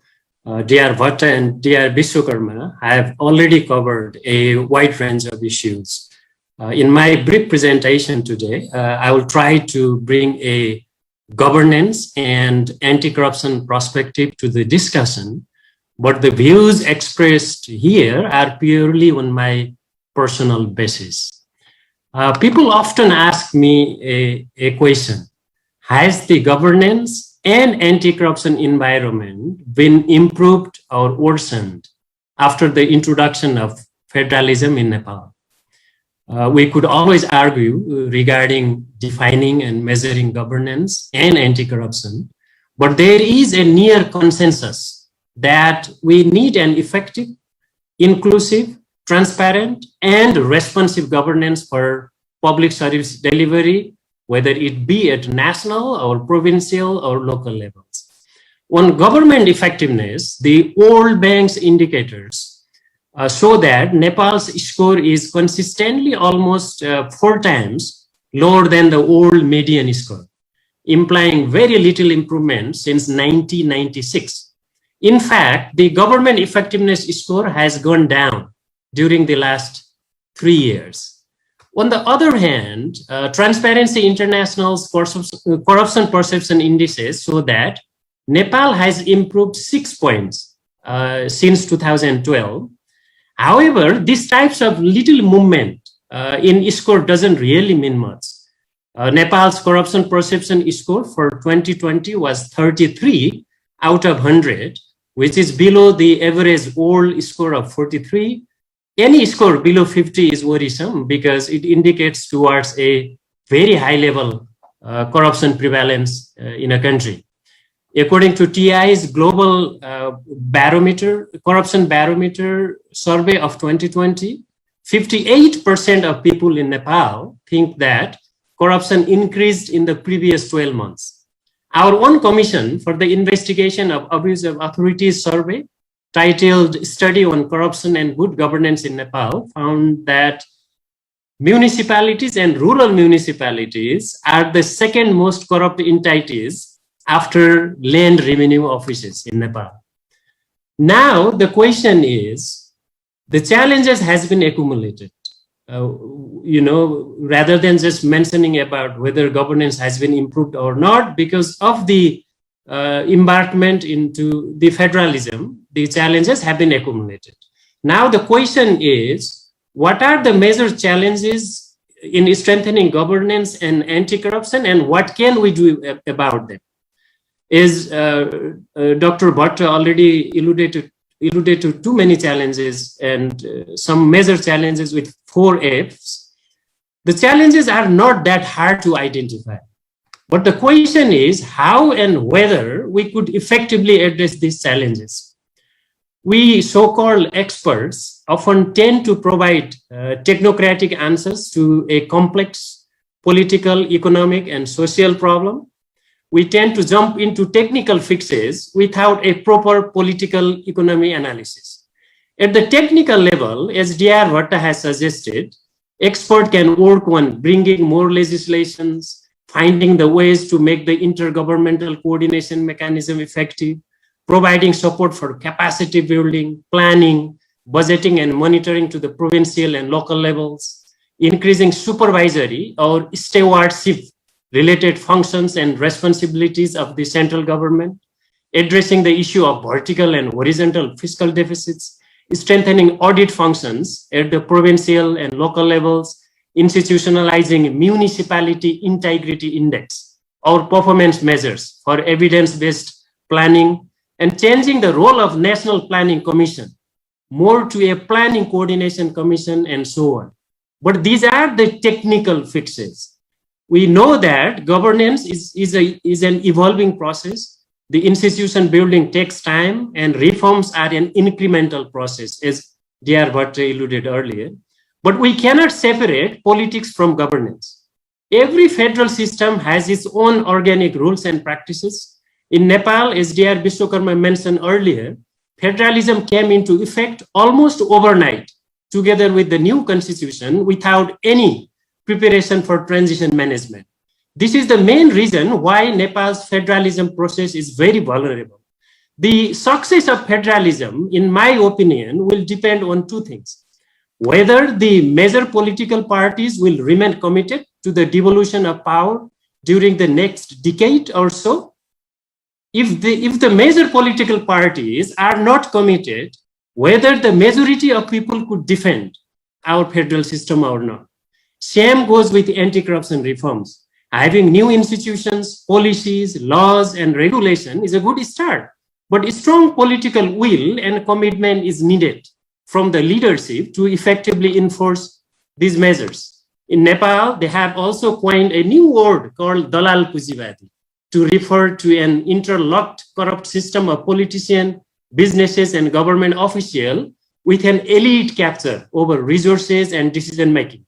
Breaking this elite capture or the culture of clientelism, which Dr. Bhatta was mentioning earlier, will require a radical restructuring of political, administrative, and economic institutions of Nepal, as well as strengthening the overall integrity of our society, including political integrity, judicial integrity, business integrity, and bureaucratic integrity. The lack of internal democracy in party politics and the centralized mindset of political leaders and our civil servants are the overarching challenge to Nepal's devolution process. Civil society organizations, media, and academia can play an important role in opinion formation or on evidence-based policy making, but these key stakeholders are also politicized in one or the other way.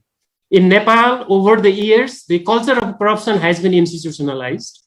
Power and money are celebrated without ethics, integrity, and moral. Even some parents prefer a corrupt but rich offspring over the honest and poor ones.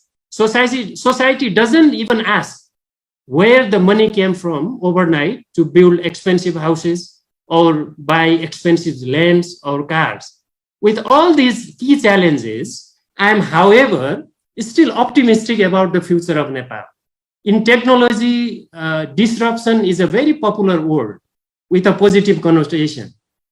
Due to the rapid increase in information technology, knowledge sharing and communication in Nepal, I think that our society is also going through a disruption process right now.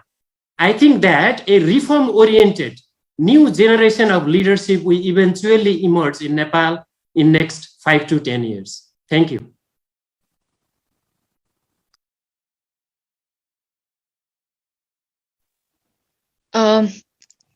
Thank you, Dr. Timilsina, for your insightful talk and providing us with a wonderful overview of the problems inherent in the federal structure of Nepal. With that, I'd like to move on to our next speaker, Dr. Pragati Ghimire. She is a medical and public health expert with over 15 years of experience in medicine, public health, including epidemiology, health policy, community health, education, data analytics, and so on. I'd like Dr. Pragati to address also the functioning of federalism vis-a-vis the current pandemic situation, and how did she also see the question of inclusion and intersectionality within her area of expertise. Thank you. Over to you, Dr. Ghimire. Thank you so much, Kalpana. Thank you, National Policy Institute and ANA for giving me this platform. मभन्दा अगाडि बोल्नुभएको सबै स्पिकरहरूले चाहिँ अब यो good गभर्नेन्सको चाहिँ फ्रेमवर्कहरू अथवा कसरी काम गर्नुपर्ने हो र किन काम गरिरहेको छैन नेपालमा भनेर थ्योरेटिकल हिसाबले दिनुभयो भने म चाहिँ I would like to focus more on pandemic रेस्पोन्सको हिसाबले कुरा गर्न चाहन्छु। हामीले यो गुड गभर्नेन्सको कुरा गर्नुपर्दा फर्स्टमा चाहिँ वर्ल्ड वाइड रेस्पोन्स नै हेर्दाखेरि पनि कुनै देशमा एकदमै राम्रो रेस्पोन्स थियो र कुनै देशमा चाहिँ रेस्पोन्स त्यति राम्रो भएको थिएन र त्यसलाई पनि हामीले गुड गभर्नेन्स ब्याड गभर्नेन्सको हिसाबले लिन सकिन्छ। अब अमेरिकाकै एक्जाम्पल हेर्नु पर्दा पनि कति कुराहरू डेभलपमेन्ट नेसन भए तापनि कति कुराहरू चाहिँ लिडरसिप लेभलबाट पनि अलिअलि ब्याड गभर्नेन्सको केही झलक देखिएपछि चाहिँ रेस्पोन्समा चाहिँ अलिकति असर पर्दो रहेछ भनेर यहाँबाट देखियो भने कुनै देशहरू जस्तो न्युजिल्यान्ड हुन्छ, जर्मनी हुन्छ, इभन भियतनाम जस्तो देशमा चाहिँ गुड गभर्नेन्सको हिसाबले चाहिँ त्यहाँको रेस्पोन्सहरू चाहिँ धेरै नै राम्रो देखिएको थियो होइन। त्यसै गरी नेपालको सन्दर्भमा कुरा गर्नु पर्दाखेरि त अब मभन्दा अगाडि बोल्नुभएको सबैजनाले अब औँलाउनै भएको छ कि कति कुराले चाहिँ हाम्रो देश चाहिँ ब्याड गभर्नेन्स नै बढी प्रेजेन्ट छ। अब त्यसमा चाहिँ अब मोस्टली हाम्रो एक त लिडरसिप लेभलमा नै अकाउन्टेबिलिटी छैन, जस्तो कहाँबाट उहाँहरू चुनिएर आउनु भएको छ त्यो जनताको लागि उहाँहरू जवाफदेही हुनु परेको छैन, अनि आफ्नो पकेटहरू हुन्छ उहाँहरूको र एभ्री टाइम उहाँहरूले जस्तो काम गरे तापनि नेक्स्ट टाइम पनि जितेर आउँछु भन्ने नै छ। सायद त्यो एकाउन्टेबिलिटीको प्रब्लमले गर्दा पनि गुड गभर्नेन्स भइरहेको छैन नेपालको कन्डिसनमा। र अर्को चाहिँ हाम्रो विक इन्स्टिट्युसन्सले गर्दाखेरि चाहिँ इन्स्टिट्युसन बिचमा पनि राम्रो कोलाबोरेसन नहुने अथवा करप्सनले गर्दाखेरि कोही पनि अकाउन्टेबल नहुने जस्तो सिनारियोहरू छ। त्यसले गर्दाखेरि चाहिँ अब पेन्डेमिक रेस्पोन्स होस् या यो भ्याक्सिन प्रोक्योरमेन्टको कुरामा पनि त्यस्तो समस्याहरू देखिएको छ। अब नेपालमा चाहिँ सायद हामीले अब पछि समीक्षा गर्दाखेरि चाहिँ वान अफ द अब हामीले पब्लिक हेल्थ एपिडेमियोलोजिस्टहरूले समीक्षा गर्नु पर्दाखेरि चाहिँ सायद one of the worst pandemic response भएको देशमा पर्न सक्छ। हामीले सुरुदेखि नै जुन लिडरसिप लेभलबाट हामीले पेन्डेमिकको बारेमा अब सुरुमा अलमोस्ट काइन्ड अफ डिनायल जस्तो खालको मेसेजिङहरू गएको छ। जब माथि लिडरसिपबाट चाहिँ त्यस्तो मेसेजिङ जान्छ अनि इभन लोवर लेभलमा पनि त्यस्तै खालको मेसेजहरू ट्रिकल डाउन हुँदै गर्छ, त्यो भएपछि कसैले पनि यसलाई सिरियसली लिने कुरा भएन। त्यसले गर्दाखेरि पनि हामीले चाहिँ जुन प्रिपरेसनहरू गर्नुपर्ने थियो त्यो गरेनौँ र इभन भ्याक्सिन प्रोक्योरमेन्टको लागि पनि हामीले गर्नुपर्ने प्रक्रियाहरू गरेनौँ। र त्यसमा चाहिँ अर्को कस्तो छ भने हामीले जहिले पनि हाम्रो चाहिँ एकदम एड मात्रै लिने खालको मेन्टालिटी हाम्रो अब सायद लिडर्सहरूको र केही डिजास्टरहरू भयो भने पनि इन्टरनेसनल एडबाट नै हामीलाई सहयोग आइहाल्छ, हामी चाहिँ एकाउन्टेबल हुनु पर्दैन भन्ने खालको पनि सायद त्यस्तो माइन्डसेट भएर पनि होला। र अर्को चाहिँ करप्सनकै कुरा अघि गर्नु हुँदाखेरि सुरुमा खगेन्द्रजीले पनि भन्नुभएको थियो भ्याक्सिन प्रोक्योरमेन्टमा पनि अब कमिसनदेखि लिएर त्यस्तो कुराहरू आएर चाहिँ हाम्रो नेपालले चाहिँ टाइमली भ्याक्सिन प्रोक्योर गर्न पनि सकेनौँ। र अर्को चाहिँ अब इन्स्टिट्युसन लेभलमा पनि करप्सनहरू भएपछि आइसकेको भ्याक्सिन पनि टाइमली दिन नसक्ने अथवा फर्स्ट डोज पाइसकेकोहरूले सेकेन्ड डोज पाउन नसक्ने त्यस्तो खालको समस्याहरू पनि आयो हाम्रो नेपालमा होइन। अनि अर्को चाहिँ हाम्रो यो पेन्डेमिक रेस्पोन्समा चाहिँ अब हामीले कति मेडिकल प्रोफेसनल्सहरूबाट सुन्दाखेरि फेडरलिजमको कुरा गर्नुपर्दा जस्तो काठमाडौँ अथवा सेन्टर्सहरूमा जति खालको सपोर्टहरू पाइरहनु भएको थियो मेडिकल प्रोफेसनल्सहरूले त्यस्तो खालको सपोर्ट चाहिँ अरूतिर प्रोभिन्स लेभलमा चाहिँ अथवा रिमोट एरियाजहरूमा चाहिँ सपोर्ट पाइरहेको छैन भनेर हामीले सुनिरहेको हुन्थ्यौँ। भनेपछि त्यहाँ पनि एकदम गभर्नेन्सकै कुराहरू फेडरल लेभलमा पनि गभर्नेन्सको कुराहरू लोकल लेभलसम्म चाहिँ चाहिने खालको इन्फ्रास्ट्रक्चरहरू बिल्ट इन नभएको र करप्सन पनि अझै पनि अब सबै लेभलमा कुराले नै भएको कारणले नै हुनसक्छ। र मोस्ट फ्लो अफ इन्फर्मेसनको कुरा गर्नुभएको थियो। फ्लो अफ इन्फर्मेसन त नेपालमा पेन्डेमिक रेस्पोन्समा ठुलै नै प्रब्लम देखिएको थियो सुरुदेखि नै। जस्तो बेसार पानी खाएर हुन्छ भन्ने जस्तो कुराहरू माथिबाटै आएपछि जनताले सिरियसली लिने कुरा भएन। त्यो त अमेरिकामा पनि देखिया थियो, अब मास्क लगाउनु पर्छ मास्क लगाउनु पर्दैन भन्ने कुरा। तर अब अमेरिकामा चाहिँ अब स्ट्रङ इन्स्टिट्युसन भएको हुनाले एकतिर लिडरसिपबाट त्यस्तो खालको मेसेजिङ आए पनि अर्कोतिर साइन्टिस्टहरूले चाहिँ भ्याक्सिन डेभलपमेन्ट पनि भइरहेको थियो होइन। भनेपछि अमेरिका जस्तो देश चाहिँ अब अरू इन्स्टिट्युसनहरू धेरै नै स्ट्रङ भएको भएर अब लिडरसिप चेन्ज हुनसाथ हामीले धेरै नै डिफ्रेन्स एक्कासी एकदमै 180 नै फ्लिप भएको खालको रेस्पोन्स देखेको छौँ। तर त्यस्तो फेरि नेपालमा सम्भव छैन किनभने हाम्रो सबै इन्स्टिट्युसनहरू एकदमै विक छ। अनि अर्को चाहिँ अघि पनि कुरा गरेँ अकाउन्टेबिलिटीको कुरा। अब जब लिडर्सहरू रेस्पोन्सिबल हुनु पर्दैन अकाउन्टेबल हुनु पर्दैन। अब अहिले जति नै मान्छेहरू अक्सिजन नपाएर अथवा हस्पिटल बेड नपाएर समस्यामा पर्नु भएको छ तर नेपालीको फेरि अलिक रेजिलियन्ट हुने बानी पनि भएर होला सबै बिर्सिदिने माफ गरिदिने। अनिखेरि त्यो कारणले पनि नेताहरूलाई चाहिँ जवाफदेही हुनु परेको छैन लिडरसिप लेभलमा बस्नुभएकोहरूलाई।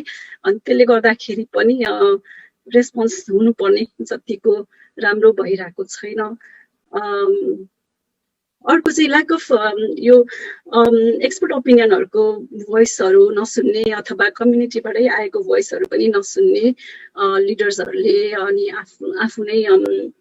आफ्नै डेसिजन मेकिङहरूमा पनि अब लिडरसिप एक्सपर्टहरूको चाहिँ नलेजहरूलाई धेरै इम्पोर्टेन्स नदिएको जस्तो देखियो।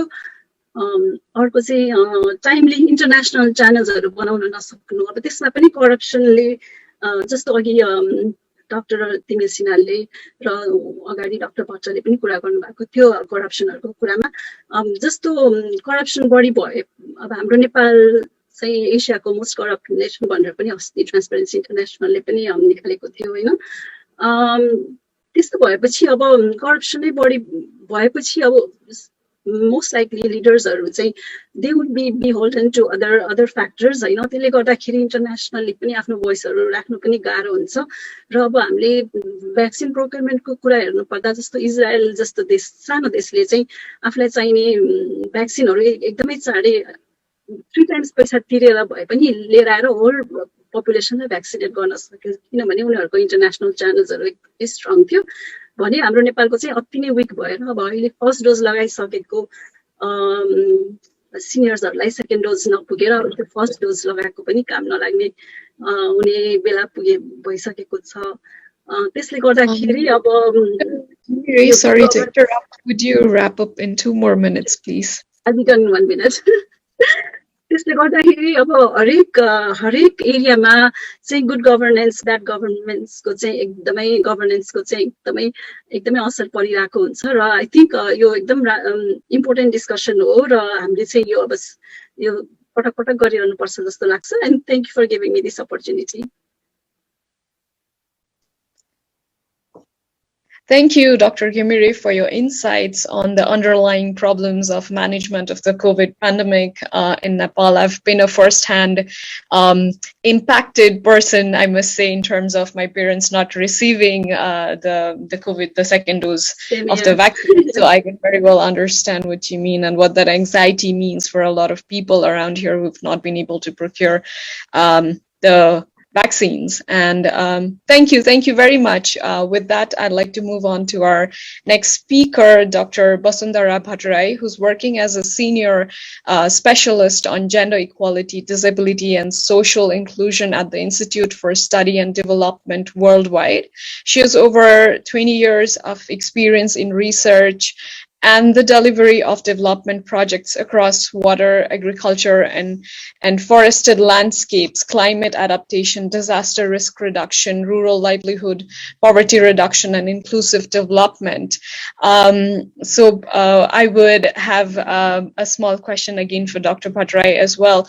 Would you please provide us with insights in terms of how do we firstly take the current pandemic in terms of a disaster, a crisis, how does that fit into a disaster risk management paradigm, as well as we've seen a lot of natural disasters in Nepal just recently, and the management has not been very efficient.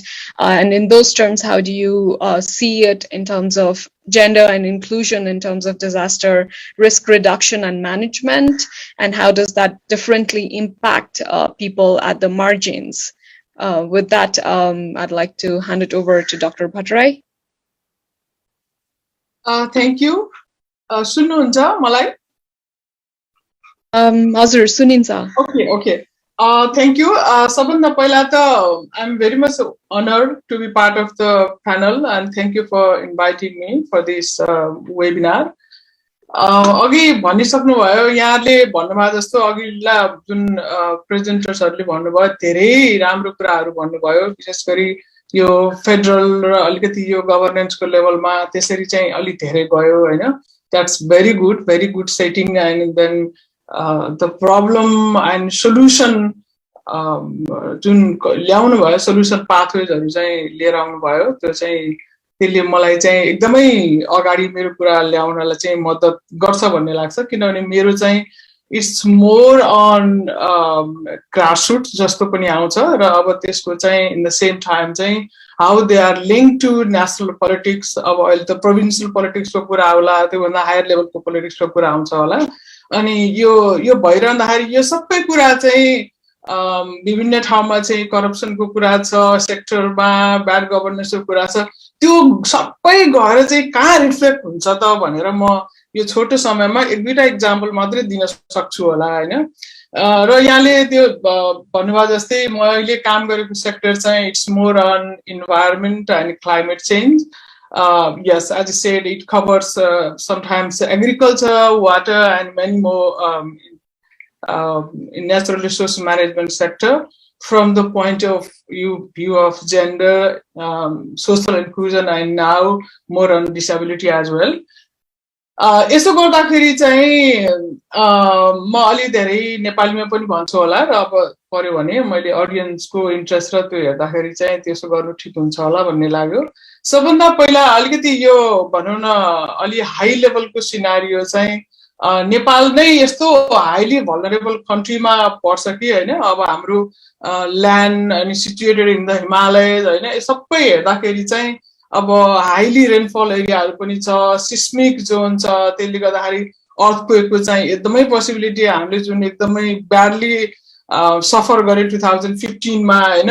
त्यसले गर्दाखेरि चाहिँ यो all kind of डिजास्टरले चाहिँ नेपाललाई घेरिराखेको छ हैन, विभिन्न खालको छ. त्यहीसँगै चाहिँ हामी कसरी how we link to governance system at different levels भन्ने चाहिँ एकदमै इम्पोर्टेन्ट हुँदो रहेछ.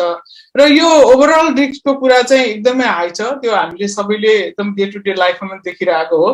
तर यो कुरा चाहिँ त्यो एउटा भयो ओभरअल रिस्क हाई छ भन्ने. तर जति यो रिस्क धेरै छ, जति हाई छ, त्यो चाहिँ यो यसको डिस्ट्रिब्युसन पनि प्रोपोर्सनेटली छैन हैन. जस्तो अब कोही मान्छेलाई चाहिँ असाध्यै बढी भल्नरेबल छ, उनीहरू कोप पनि गर्न सक्दैन होइन। हामी अघि नै कुरा गरिरहेका थियौँ पोभर्टीको कुरा, मार्जिनलाइजेसनको कुरा, यो सबै कुराहरू चाहिँ होइन। अब कोही मान्छेलाई अब रिस्क त सबैलाई एउटा लेभलमा आउँछ, तर त्यसको इम्प्याक्ट त एकदमै फरक भयो होइन। अब कोही मान्छे त्यो रिस्कलाई कोप गर्न सक्छन्, म्यानेज गर्छन्, ओभरकम पनि गर्छन्, मिटिगेटिभ पनि गर्न सक्छन् होइन। त्यस्तो खालको चाहिँ हाम्रो सोसाइटीको जुन यसको भेरिएसन छ होइन, त्यसको क्यापासिटी चाहिँ रिस्कलाई रेस्पोन्स गर्ने, मिटिगेट गर्ने क्यापासिटी छ, त्यो पनि एकदमै फरक छ। र अब what I am focusing is more on the vulnerable people who have less and less भनौँ न एकदम फ्यु क्यापासिटी भएकोहरूसँग चाहिँ मेरो जान्छ। र यसको ब्याड गभर्नेन्स चाहिँ डाइरेक्टली इम्प्याक्ट पर्ने चाहिँ त्यही समूहमा चाहिँ हुने रहेछ होइन। किनभने अरू हाम्रो कम्युनिटी ग्रुप त एक हिसाबले म्यानेज पनि गर्न सक्छन् होइन। र त्यसले गर्दाखेरि चाहिँ हाम्रो एभ्रिवेयर हामीले चाहिँ अब लोकल गभर्नेन्सको कुरा, पावर डिसेन्ट्रलाइजेसनको कुरा, सबै कुरा गर्दाखेरि चाहिँ यो हाम्रो इन्भाइरोमेन्टल रिस्कलाई हामीले सेन्टरमा राखेर चाहिँ गर्न सकेनौँ भने चाहिँ अब यो चाहिँ एकदमै गाह्रो हुने अवस्था छ। इन्भाइरोमेन्ट रिस्क हेर्दाखेरि पनि एज आई सेड होइन, अब यो मोर भल्नरेबल पपुलेसन को हो त भन्ने कुरा चाहिँ एकदमै सेन्टरमा राख्न चाहिँ जरुरी हुन्छ। किनभने अब एभ्री गभर्मेन्ट लोकल लेभल वेरेभर होइन, विशेष गरी लोकल लेभलमा जाँदाखेरि चाहिँ यो डाइभर्सिटी र डिफ्रेन्ट क्यापासिटीलाई हामीले एड्रेस गर्न सकेनौँ भने चाहिँ अब त्यो चाहिँ हामीलाई धेरै गाह्रो हुने चाहिँ भइसकेको छ त्यो अवस्थामा होइन। किनभने हाम्रो यसले चाहिँ कस्तो हुन्छ भने यो ब्याड गभर्नेन्स गुड गभर्नेन्सको कुरा गर्दाखेरि पावर कहाँ जान्छ, कसरी जान्छ, त्यो चाहिँ रिसोर्स कहाँ जान्छ, कसले कति पाउँछ, कसले युटिलाइज गर्छ भनेको होल चिजहरू चाहिँ त्यहाँ आउने भएको हुनाले चाहिँ त्यसलाई डिसएग्रिगेट गरेर हेरिएन भने चाहिँ असाध्यै गाह्रो हुन्छ। र यसमा चाहिँ यो भनौँ न अब डिसएडभान्टेज भन्नु पर्यो होइन, राइट टर्म चाहिँ जस्तो लाग्छ मलाई होइन। त्यो गर्दाखेरि चाहिँ अब एकदमै धेरै ठुलो चाहिँ इस्युहरू छ। कहिलेकाहीँ हामी चाहिँ के गरिदिन्छौँ भने द कन्सेप्ट अफ यो भनौँ न डिसएग्रिगेटिङ द भल्नरेबल भन्ने चाहिँ एकदमै इन्टरसेक्सनालिटीको अन्डरस्ट्यान्डिङ अफ इन्टरसेक्सनालिटीको कुरा चाहिँ असाध्यै पुवर भएर आइरहेको देखिन्छ। अनि हामी सधैँ चाहिँ गर्छौँ एकदमै सिम्पल एक्जाम्पल, अब ओके अल भनौँ न disadvantage groups we put together in a single basket होइन। तर त्यो भित्र पनि भेरिएसन त के छ नि, कोही मान्छेहरू फर इक्जाम्पल अब एउटा डिसेबिलिटीको कुरा गर्दाखेरि जसको चाहिँ अलरेडी चाहिँ बाई बर्न चाहिँ अब आँखा नदेख्ने भएको छ, तर उसको क्यापासिटी अरू छ होला।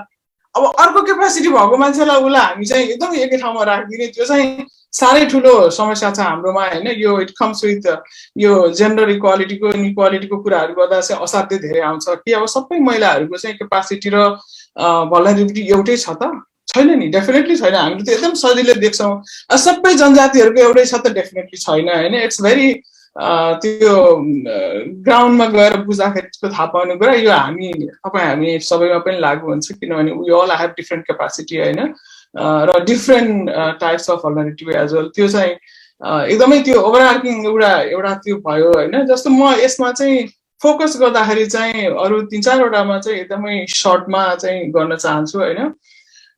जस्तो चाहिँ कस्तो एउटा इन्ट्रेस्टिङ अगाडि पनि ल्याउनु भएको छ होइन। अब हामीसँग त्यो ट्रान्जिसन म्यानेजमेन्ट गर्ने त्यो सबै नभइकन यो सबै खालको स्ट्रक्चर आउँदाखेरि चाहिँ how hard it is being at local level र इन इच लेभल भन्ने कुरा चाहिँ इम्पोर्टेन्ट देखिन्छ। कन्स्टिट्युसनली लोकल डेमोक्रेसीको कुरा चाहिँ असाध्यै राम्रो छ, तर अब किनभने हामी 20-22 वर्षसम्म चाहिँ विदाउट लोकल गभर्मेन्ट चाहिँ सर्भाइभ गऱ्यौँ क्या, त्यति बेलामा चाहिँ असाध्यै गाह्रो थियो लोकल लेभलमा चाहिँ कामहरू गर्नलाई अनि लोकल डेभलपमेन्टको कुराहरू गर्नलाई असाध्यै डिफिकल्ट सिचुएसन थियो। त्यो अवस्थाबाट हामी आयौँ होइन। तर हामीसँग जब यो स्ट्रक्चर आयो, दिस इज भेरी गुड होइन, आयो, तर त्यो स्ट्रक्चर चाहिँ यसरी आइदियो कि क्यापासिटी नै हाम्रो एकदमै कम भयो क्या। Dr. Bhattarai, sorry, you'll have to wrap up in 2 more minutes, okay, please. Yes, I don't have much.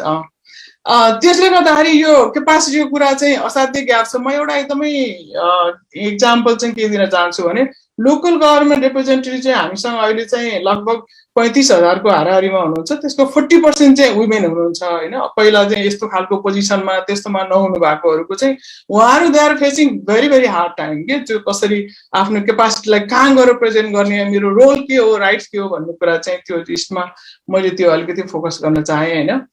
त्यसपछि अर्को चाहिँ यो रिस्कको कुराहरू मैले जुन अघि कुरा गरेँ कल्पना दिदीले भन्नुभएको थियो यो रिस्कको कुरा चाहिँ हामी मल्टिपल लेभलमा यसलाई चाहिँ एनालिसिस गर्ने र त्यसको चाहिँ स्कोपिङ गर्ने त्यसो गर्नुपर्ने त्यो हाम्रो एकदमै गाह्रो छ होइन हामीले त्यो छरपुष्ट भएको चाहिँ हाम्रो अर्थक्वेकको बेलामा पनि देख्यौँ होइन त्यसपछि नेक्स्ट इस्यु चाहिँ मैले के एउटा ल्याउन खोजेको भने यो सबै कारणले गर्दाखेरि हाम्रो डेभलपमेन्ट थिङ्किङ चाहिँ कस्तो भइरहेछ भने एउटा एकदमै त्यो साइडो उसमा गएर चाहिँ रोकिरहेछ होइन त्यसले एउटा सानो एकतिर गर्छ त्यसले अर्कोतिर भत्काएको हामी खानै नपाएको अवस्था छ होइन एउटा म क्विक एक्जाम्पल चाहिँ यो इट्स फ्रम एग्रिकल्चर होइन एउटा के दिन चाहन्छु भनेदेखि this is the last issue I'm talking यसमा जस्तो एकदमै भोकमरी भयो अब त्यसको भोकमरीको इतिहास कसरी आयो भनेर यहाँ नदोहोऱ्याउँ होइन हुँदाखेरि चाहिँ हाम्रो एग्रिकल्चर साइन्टिस्टहरूले with due respect to those scientist who have invented this होइन उहाँहरूले चाहिँ एकदम हाई यिल्डिङ राइस भेराइटी चाहिँ प्रड्युस गर्नुभयो त्यो गाउँ गाउँमा गयो होइन तर त्यसले राइस उत्पादन त असाध्यै राम्रो गर्यो अब एक मुठी फल्ने ठाउँमा 2 मुठी फल्यो होला होइन तर एट द इन इम्प्याक्ट चाहिँ के हो भने त्यो चाहिँ अब छोटो पराल हुने नल हुने चाहिँ भेराइटी पर्यो अनि त्यसले चाहिँ डाइरेक्टली इम्प्याक्ट चाहिँ लाइभ स्टक रेजिङमा भयो लाइभ स्टक रेजिङमा इम्प्याक्ट गर्नु भनेको चाहिँ के हो भनेदेखि त्यसबाट आउने चाहिँ दुध अब दही के आउने हो त्यो डेयरी प्रोटिन त्यो सबै लस भयो अब हामी यहाँ बाहिर बस्दाखेरि डेली मिट खाने अवस्था त गाउँमा हुँदैन अनि त्यो चाहिँ डेली जुन प्रोटिनको सोर्स थियो सबै लस भयो किनभने सबै मान्छेले चाहिँ त्यो अवस्था आएपछि पराल नभएपछि ड्राई सिजनमा खुवाउने हुँदैन अब दुध दिने चाहिँ मिल्किङ काउ अनि बफेलो चाहिँ they are forced to sell भन्ने भयो अर्को यदि म्यानेज गर्ने कुनै होस्टमा हो भने महिला र त्यो वुमेनको चाहिँ गर्ल्सको चाहिँ त्यो वर्कलोड चाहिँ यति धेरै बढ्यो कि उनीहरूले त्यो बेयर गर्ने अवस्था पनि भएन होइन अब अर्को चाहिँ लास्ट इम्प्याक्ट जेका लागि भनेर चाहिँ त्यो इन्भेन्सन गरिएको थियो हाई प्रोडक्सनको लागि भनेर त्यसको लागि त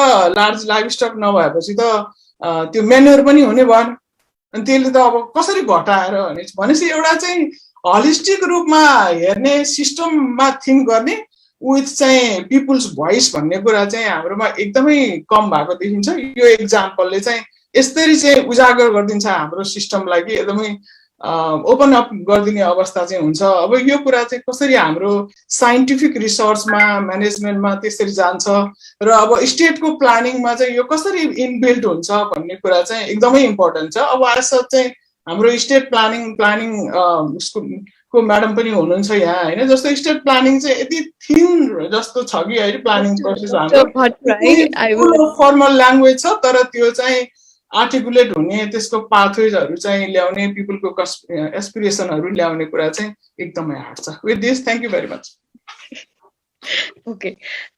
Thank you, Dr. Quadra. I'm sorry we are running on a bit of a time constraint now.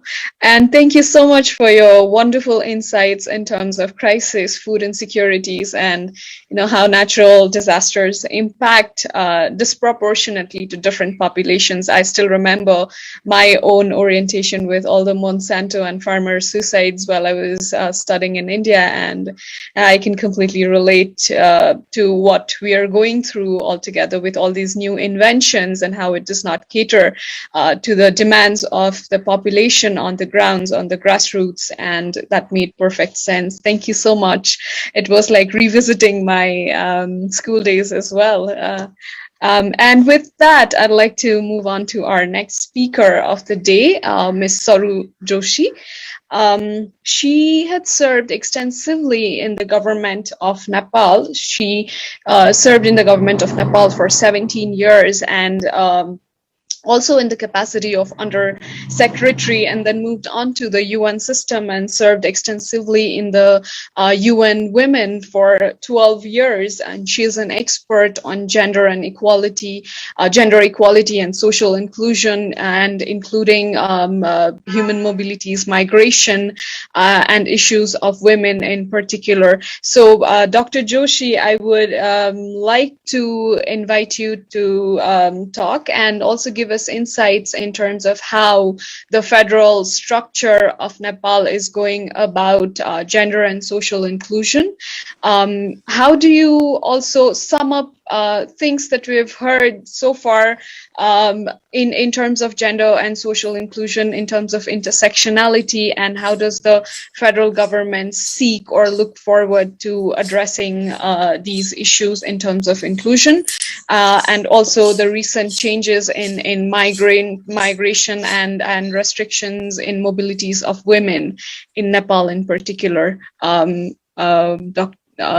Ms. Joshi, over to you. Thank you. Thank you, Kalpanaji. Honorable Dr. Usha Jha, NPI र ANA का साथीहरु, यस्तो मुलुकलाई चाहिने विषयमा globally यहाँहरु एकजुट भएर जुन इस्युहरु उठाउनु भएको छ त्यसमा हामी नेपाल बसेकाहरुले चाहिँ यहाँहरुलाई धन्यवाद भन्छौं। अब सोशल इन्क्लुजन र फेडरलिजमको कुरा गर्दाखेरि चाहिँ कहिलेकहिले मलाई लाग्छ यो फेडरलिजम अफ कन्भिनियन्स आयो कि त अघि पूर्व वक्ताहरुले चाहिँ यो फेडरलिजमको म्याक्रो इश्यूजहरु, यसको फ्रेमवर्कहरु, यसको आर्किटेक्चरको बारेमा व्हाट वेन्ट रङ र हामी कहाँ गयौं र हतार हतार हामी कसरी बनायौं भन्ने कुरा भयो। भूकम्पले देश एकदमैलाई समस्या परेको बेलामा पोलिटिकल पार्टीको लिडर्सहरुले अरु डिबेट चलाउनु भन्दा तुरुन्त अनाउन्स गरौं भनेर कन्स्टिट्युसन आयो हैन। त्यसैमा हतार पतार करिब 5-7% पोलिटिकल पार्टीका मानिसहरुले धेरै यसको विषयमा छलफलहरु र तयारी को कुराहरु नगरिकन आयो र नेपालमा अघि डाक्टर अंगती तिमिल सेनाले भन्नुभएको जस्तै टेक्नोक्र्याटहरुले जसरी हामी चाहिँ सजेसन 1 2 3 4 भन्छौं, यो जियोपोलिटिकल यस्तो किसिमको हाम्रो यो भौगोलिक भिन्नता छ। अब हामी यति डिजास्टरमा चाहिँ प्रोन छौं, अहिले पनि हाम्रो चाहिँ हाम्रो पहाड बगिरहेछ, हाम्रो तराई बगिरहेछ हैन। पोलिटिकल पार्टीजहरुले चाहिँ फेडरलिजमलाई चाहिँ आफ्ना मान्छेहरु प्रिन्सिपली राम्रो कुराहरु लिएर आए तापनि आफ्ना मान्छेहरुको वरिपरि चाहिँ फेडरलिजमहरु घुमेको छ र चुनौतीहरु फेरि के छ भने चाहिँ हाम्रो 125 जाति छन् हैन। भाषा त्यतिकै छ, धर्म 10 वटा भाषा छ, दिनमा 8 जना मानिसहरुको मृत्यु हुन्छ रोड एक्सिडेन्टमा हुन्छ, दिनमा 80 जना मान्छेहरु चाहिँ सिभियर क्रोनिक के भन्छ ठुलो घाइते हुन्छन् ठुलो रूपमा र 80 जना अरु थप चाहिँ सानो किसिमको घाइते हुन्छन्।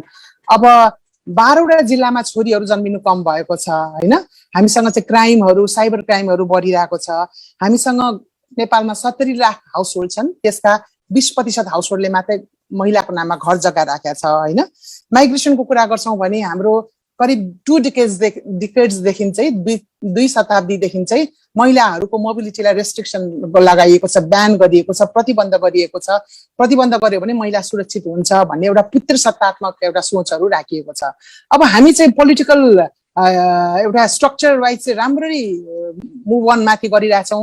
हाम्रो उद्देश्य चाहिँ बाइ 2030 हामी चाहिँ मिडल इन्कम कन्ट्रीमा जाने छौं भन्ने छौं, तर मिडल इन्कम कन्ट्रीमा जाँदाखेरि अब 50% भन्दा बढी पपुलेसन महिलाहरू र जाति भित्रका पनि अझ सबोर्डिनेट सेक्सनहरूलाई उनीहरूको जीवनमा परिवर्तन नआएसम्म, उनीहरूको शिक्षा स्वास्थ्य रोजगारीमा परिवर्तन नआएसम्म यहाँ समृद्धि सम्पन्न छैन।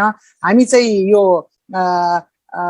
लो इन्कमबाट मिडल इन्कममा पुग्न सक्दैनौं भन्ने कुराहरुमा चाहिँ धेरै हामीले खर्च गरेको छैनौं र हामीले जसरी सुझावहरु दिन्छौं, म आफै पनि गभर्नमेन्टमा 12 इयर्स काम गरेको हुनाले चाहिँ त्यो त्यति सजिलो छैन रहेछ र हिजोको गभर्नमेन्ट जो चाहिँ अलिकति जागरसँग काम गर्थ्यो आज चाहिँ पोलिटिकल पार्टीको फ्रेमवर्कहरु एउटा टोपी नलाइकन अगाडि बढ्न सकिँदैन भनेको छ। तर राम्रो कुरा के छ भने नेपाल गभर्नमेन्टले यति धेरै 33% महिलाहरूलाई चाहिँ फेडरल लेभलमा ल्याउन सक्यो, प्रोभिन्सियल लेभलमा ल्याउन सक्यो भने 41% महिलाहरूलाई ल्याउन सक्यो र अब अहिले हरेक वार्डमा चाहिँ दलित महिला जनप्रतिनिधिहरू हुनुहुन्छ।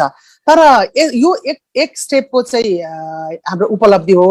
एज डाक्टर गम्भीर भट्ट हैज सेड कि एब्सोल्युट र एम्बिसियस फेडरलिजम सम्भव छैन र संक्रमणको फेडरलिजममा हामी छौं कि र त्यो स्प्यान चाहिँ हामी कसरी चाहिँ सर्टन गर्न सक्छौं, यो संक्रमणको फेडरलिजममा चाहिँ कसरी गर्न सक्छौं भन्ने कुरामा चाहिँ हामीले सायद ध्यान दिनुपर्छ होला। र जति पनि महिलाहरू अहिले चाहिँ अथवा त्यो एउटा इन्क्लुजनको नाममा आउनु भयो त्यसले राम्रो सन्देश पनि दिएको छ सँगसँगै। तर के छ भने कल्चर अफ साइलेन्सलाई चाहिँ उहाँहरूले ब्रेक गर्न सक्नु भएको छैन। धेरै चाहिँ कोही त अब करप्सनको पार्ट पनि बन्न बाध्य हुनु परेछ। उदाहरणको लागि एउटा वार्ड सदस्यले के भन्नुहुन्छ भने चाहिँ मलाई जम्मा वार्ड सदस्य बन्नलाई मैले टेलर थियो मेरो लुगा सिउने त्यो टेलर पनि बन्द गरे, यहाँ आएको त जम्मा 2टा मिटिङको 6000 रुपैयाँ दिँदो रहेछ, दिँदो रहेछ पाउँदो रहेछु मैले भनेपछि मेरो त आर्थिक अवस्था पनि अपर्च्युनिटी पनि गुम्यो, यहाँ मैले रेगुलर स्यालेरीहरू पनि पाउँदिनँ रहेछु भनेपछि मैले वडा अध्यक्षज्यूको हा मिलाएर उहाँको हरेक कुरालाई नगरसभा गाउँसभामा जानुलाई पास गराउनलाई मैले सहमति गरिनँ भने त म त यहाँको न त्यहाँ हुन्छु भनेपछि चाहिँ इन्डाइरेक्टली उहाँ पनि करप्सनको चाहिँ पार्ट बन्दै जानु सक्नुहुँदो रहेछ र त्यो प्रोसेसहरू अगाडि बढिरहेको हो कि भन्ने कुरा छ। र डेभलपमेन्ट चाहिँ ह्युमन डेभलपमेन्ट होइन इन्फ्रास्ट्रक्चर डेभलपमेन्ट हो भनेर चाहिँ अहिले हामीले बुझ्यौँ। अफकोर्स इन्फ्रास्ट्रक्चर डेभलपमेन्ट हो, बाटो बन्न पर्छ, तर मानव जातिमा चाहिँ अब कस्तो भने कन्भिनियन्सको चाहिँ डेभलपमेन्ट खोज्यौँ। हामी घरमा महिलाहरूलाई कसरी चाहिँ सहयोग गरेर उसलाई बाहिर आउने अपर्च्युनिटी दिन्छौँ भन्ने कुराहरू र कसरी महिलाहरूलाई डिसिजन मेकिङमा ल्याउँछौँ भन्ने कुराहरूलाई चाहिँ जहाँ हामीलाई चाहिँ निर्वाचन आयोगले बाध्य बनायो त्यो ठाउँमा चाहिँ हामीले सिट दियौँ। तर फेरि कस्तो भयो भने त्यो कोटा सिस्टममा कस्ता महिलाहरू आए भन्दाखेरि सबै हुने खाने पढे लेखेका महिलाहरू पनि आए। त्यो कोटा सिस्टमको प्रिन्सिपललाई लिएर त्यो महिलाहरूलाई चाहिँ अज्युम गरिएको थिएन। तर महिलाहरू आए त्यो सन्तुष्टको कुरा हो, तर कुन महिला आए के उनीहरू आउनु पर्थ्यो त भन्ने कुराहरूमा चाहिँ समस्या छ। र 20% मात्रै हाउसहोल्डमा चाहिँ यदि का महिलामा चाहिँ सम्पत्तिहरू स्रोतहरू छ भने उनीहरूले यस्तो महँगो इलेक्सन कसरी चाहिँ अफोर्ड गर्न सक्छ भन्ने कुराहरू छ। र म समावेशितामा म यहाँ मात्रै आएँ, अहिले महिलाहरू आउनुभयो त इन्टरसेक्सन डुम महिला कहाँ छन्, चमार महिला कहाँ छन्, पोडे महिला कहाँ छन् भन्दा बढी एउटै जात जातिका पुरुषहरू र एउटै जात जातिका महिलाहरू बढी आउँछन्। कमिसनहरू चाहिँ परिकल्पना गरियो, कमिसनमा महिला आयोगमा 4 जना ब्राह्मण महिला छन् होइन। हामीले अब प्रस्तावना संविधानमा के गर्यौं र ल्यायौं के भन्ने कुरामा चाहिँ गाह्रो छ। हामीसँग डाक्टर उषा झा जो अहिले हामीसँग चाहिँ गेस्ट अफ अनर हुनुहुन्छ, उहाँ चाहिँ एक्सेप्सनल केस हुनुहुन्छ। उहाँ चाहिँ एउटा हाम्रो मधेसी कम्युनिटी पनि लाई चाहिँ रिप्रेजेन्ट गर्नुहुन्छ, पढे लेखेको महिला हुनुहुन्छ र उहाँ त्यस्तो धेरै पोलिटिकल हातहरू लाएर यता र उता दिएर एकदमै एउटा एकाडेमिक तरिकाले चाहिँ इन्स्टिट्युसन हाँक्न सक्नुहुन्छ। तर हामी अरू कमिसनको कुराहरू गर्यौं भने चाहिँ हामीले हाम्रो कार्यकर्ताहरूलाई राख्नलाई एउटा गाडी र पिए दिनलाई राखिएको हो त भन्ने खालको चाहिँ भान हुन्छ। इन्क्लुजनमा म यति मात्रै बसेँ। अब हामीले यस्तै किसिमको इन्क्लुजनको कुरा गर्यौं भने यो महँगो हुन्छ, भारी हुन्छ र यसले हामीलाई कतै पनि लैजान सक्दैन भन्ने कुराहरू बाट अब हामी कस्तो किसिमको चाहिँ यो सस्टेनेबल थिङ्किङ कता हुनुपर्छ त भन्ने एउटा डिबेटहरू चलाउनु पर्छ भन्ने जस्तो लाग्छ। दोस्रो कुरा मैले उठाउन चाहेको माइग्रेसनको हो। नेपालमा अत्यन्तै पोलिटिकल पार्टीले डिनायलमा रहेको इस्यु भनेको चाहिँ माइग्रेसन हो। भारतमा भएको वैदेशिक रोजगारमा गएको माइग्रेसनलाई त हामीले त एकदमै जमिनदारी एउटा सोचबाट उनीहरूलाई हामीले गन्दै गरेनौँ। हामीले उनीहरूको रेमिटेन्स यति धेरै भयो तापनि उनीहरूलाई वास्ता गरेनौँ। तर कोभिडको कन्टेक्स्टमा यति वात्तै रिभर्स माइग्रेसन भइदियो, त्यसले गर्दाखेरि चाहिँ अब कम्युनिटीहरू, वार्डहरू र म्युनिसिपालिटीहरू योलाई एड्रेस नगरिकन हुँदैन भन्ने कुराहरूतिर लागे। र पोलिटिकल पार्टीहरूले चाहिँ यो पुरुषहरू चाहिँ युवाहरू चाहिँ देशमै बस्नुपर्छ, हाम्रो पसिना यहीँ बस्नुपर्छ भन्ने कुराहरू गरे। तर उनीहरूको रेमिटेन्सले देश चल्यो, उनीहरूको रेमिटेन्सले चाहिँ शान्ति वार्ता गर्नलाई यत्रो योगदान दियो। उनीहरूको रेमिटेन्सले गर्दाखेरि चाहिँ उनीहरूमा भोइस आयो। हिजो मैले ओ लखनवा भन्दै गरेको मेरो एकजना जग्गा कमाउने भाइ हेलो दिदी भनेर मोटरसाइकलमा हिँड्ने भयो भनेपछि उसलाई रेमिटेन्सले उसको इन्क्लुजनमा उसको चाहिँ भोइसहरूमा जुन कन्ट्रिब्युट गर्यो त्यो पनि हामीले चाहिँ लेखाजोखा गरेको छैनौँ। माओवादीले मात्रै चाहिँ समावेशिताको कुरा ल्याएको होइन, नो, यो रेमिटेन्सले ल्याएको समावेशिता छ जुनलाई हामीले चाहिँ एक्नोलेज गर्न सकेको छैनौँ जस्तो लाग्छ। सरुजी इन्टरप्ट गरे, 2 more minutes है। हस् हस्। अब हामीले चाहिँ के गर्ने त, व्हाट नेक्स्ट भन्दाखेरि चाहिँ हामीले यो विदेशबाट जुन फर्किनु भएकोहरू छ, अहिले कोभिडको कन्टेक्स्टमा पनि फर्किनु भयो, उहाँहरूलाई चाहिँ अब म्युनिसिपालिटीले कसरी चाहिँ म्यानेज गर्ने, विदेशबाट कति लास आउँछन्, विदेशमा कति हराए, कति बेचिए, कति रेमिटेन्स आयो र कसरी चाहिँ हामीले ट्रेड डेफिसिट घटाउन सक्छौँ भन्ने कुराहरूमा चाहिँ उहाँहरूको नलेज बिल्डिङ गर्नुपर्छ, उहाँहरूलाई चाहिँ क्यापासिटी बिल्डिङ गर्नुपर्छ भन्ने जस्तो लाग्छ।